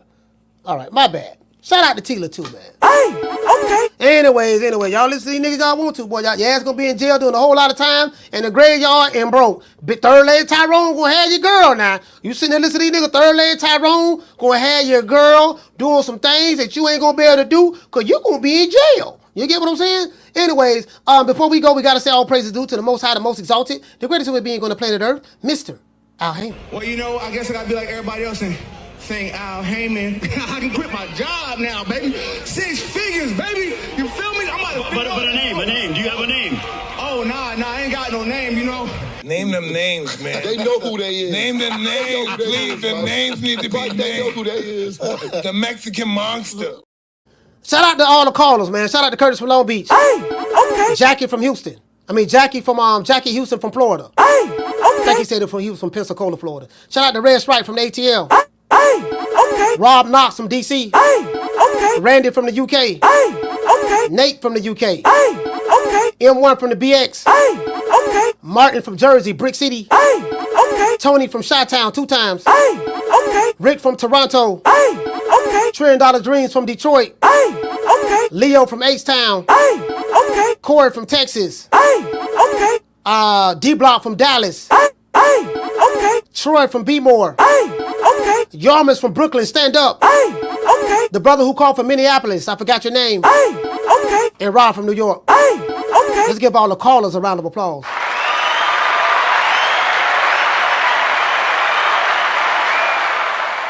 LC, boy, I'm telling you, boy, it's gonna take a whole lot. You gotta be a bad motherfucker, boy. Anyways, shout out to everybody in the chat, man. Everybody, man. Salute to everyone. Y'all know what time it is. Shout out to the PYTs, the Tenderloins, and the Honey Dips. Much love. Shout out to everyone that's in the chat. Shout out to Brady 12. Shout out to Tila.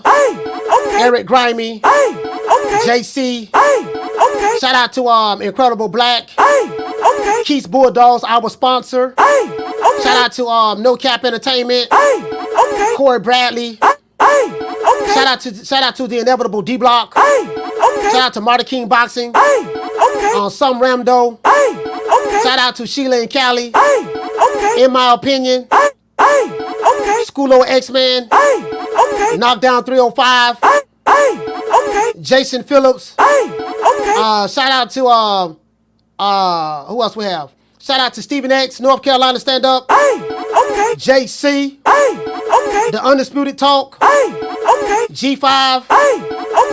Who else we have? Shout out to my sister Mo Easy. Dog Man J. Jason Phillips. The Nigerian Nightmare. Shout out to my sister Nay. Sequoia. Rick Starr. Shout out to Chi-Town. What'd you say, fam? He say Drew checking in from Chicago. Shout out to Drew from Chicago.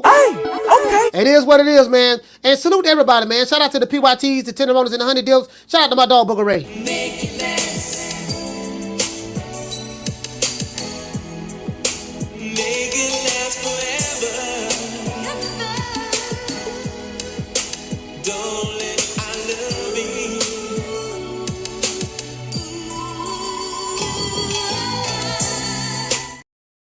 And shout out to the boys over there at B-More, man. Shout out to Adrian Broner. Shout out to Richardson Hitchens. And shout out to Javante Tank Davis. Yeah. Ooh, that look good.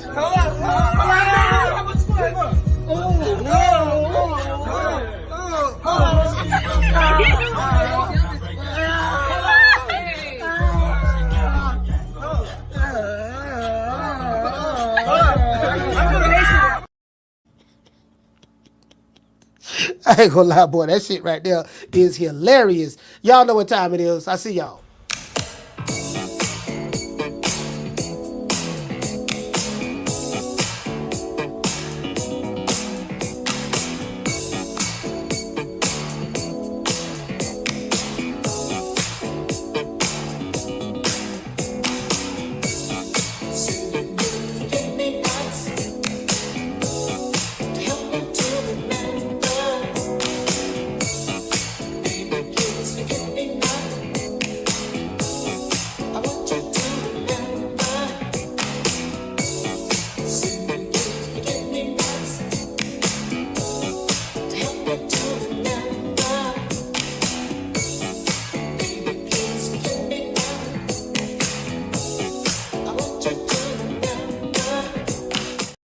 Yeah, man. Shout out to everybody in the chat, man. Shout out to Anthony C., Marty King Boxing, The Undisputed Talk, Jason Phillips, Brady 12, Nay, Marty King Boxing again, Daniel Agnew, Stephen X, Tila, G5 from the Bronx, New Country, No Cap Entertainment, Marty King Boxing again. I don't know why I keep saying your name. That's 3 times. Shout out to JC, the Inevitable D-Block, and anyone else I may have forgotten. Corey Bradley, salute to you, fam.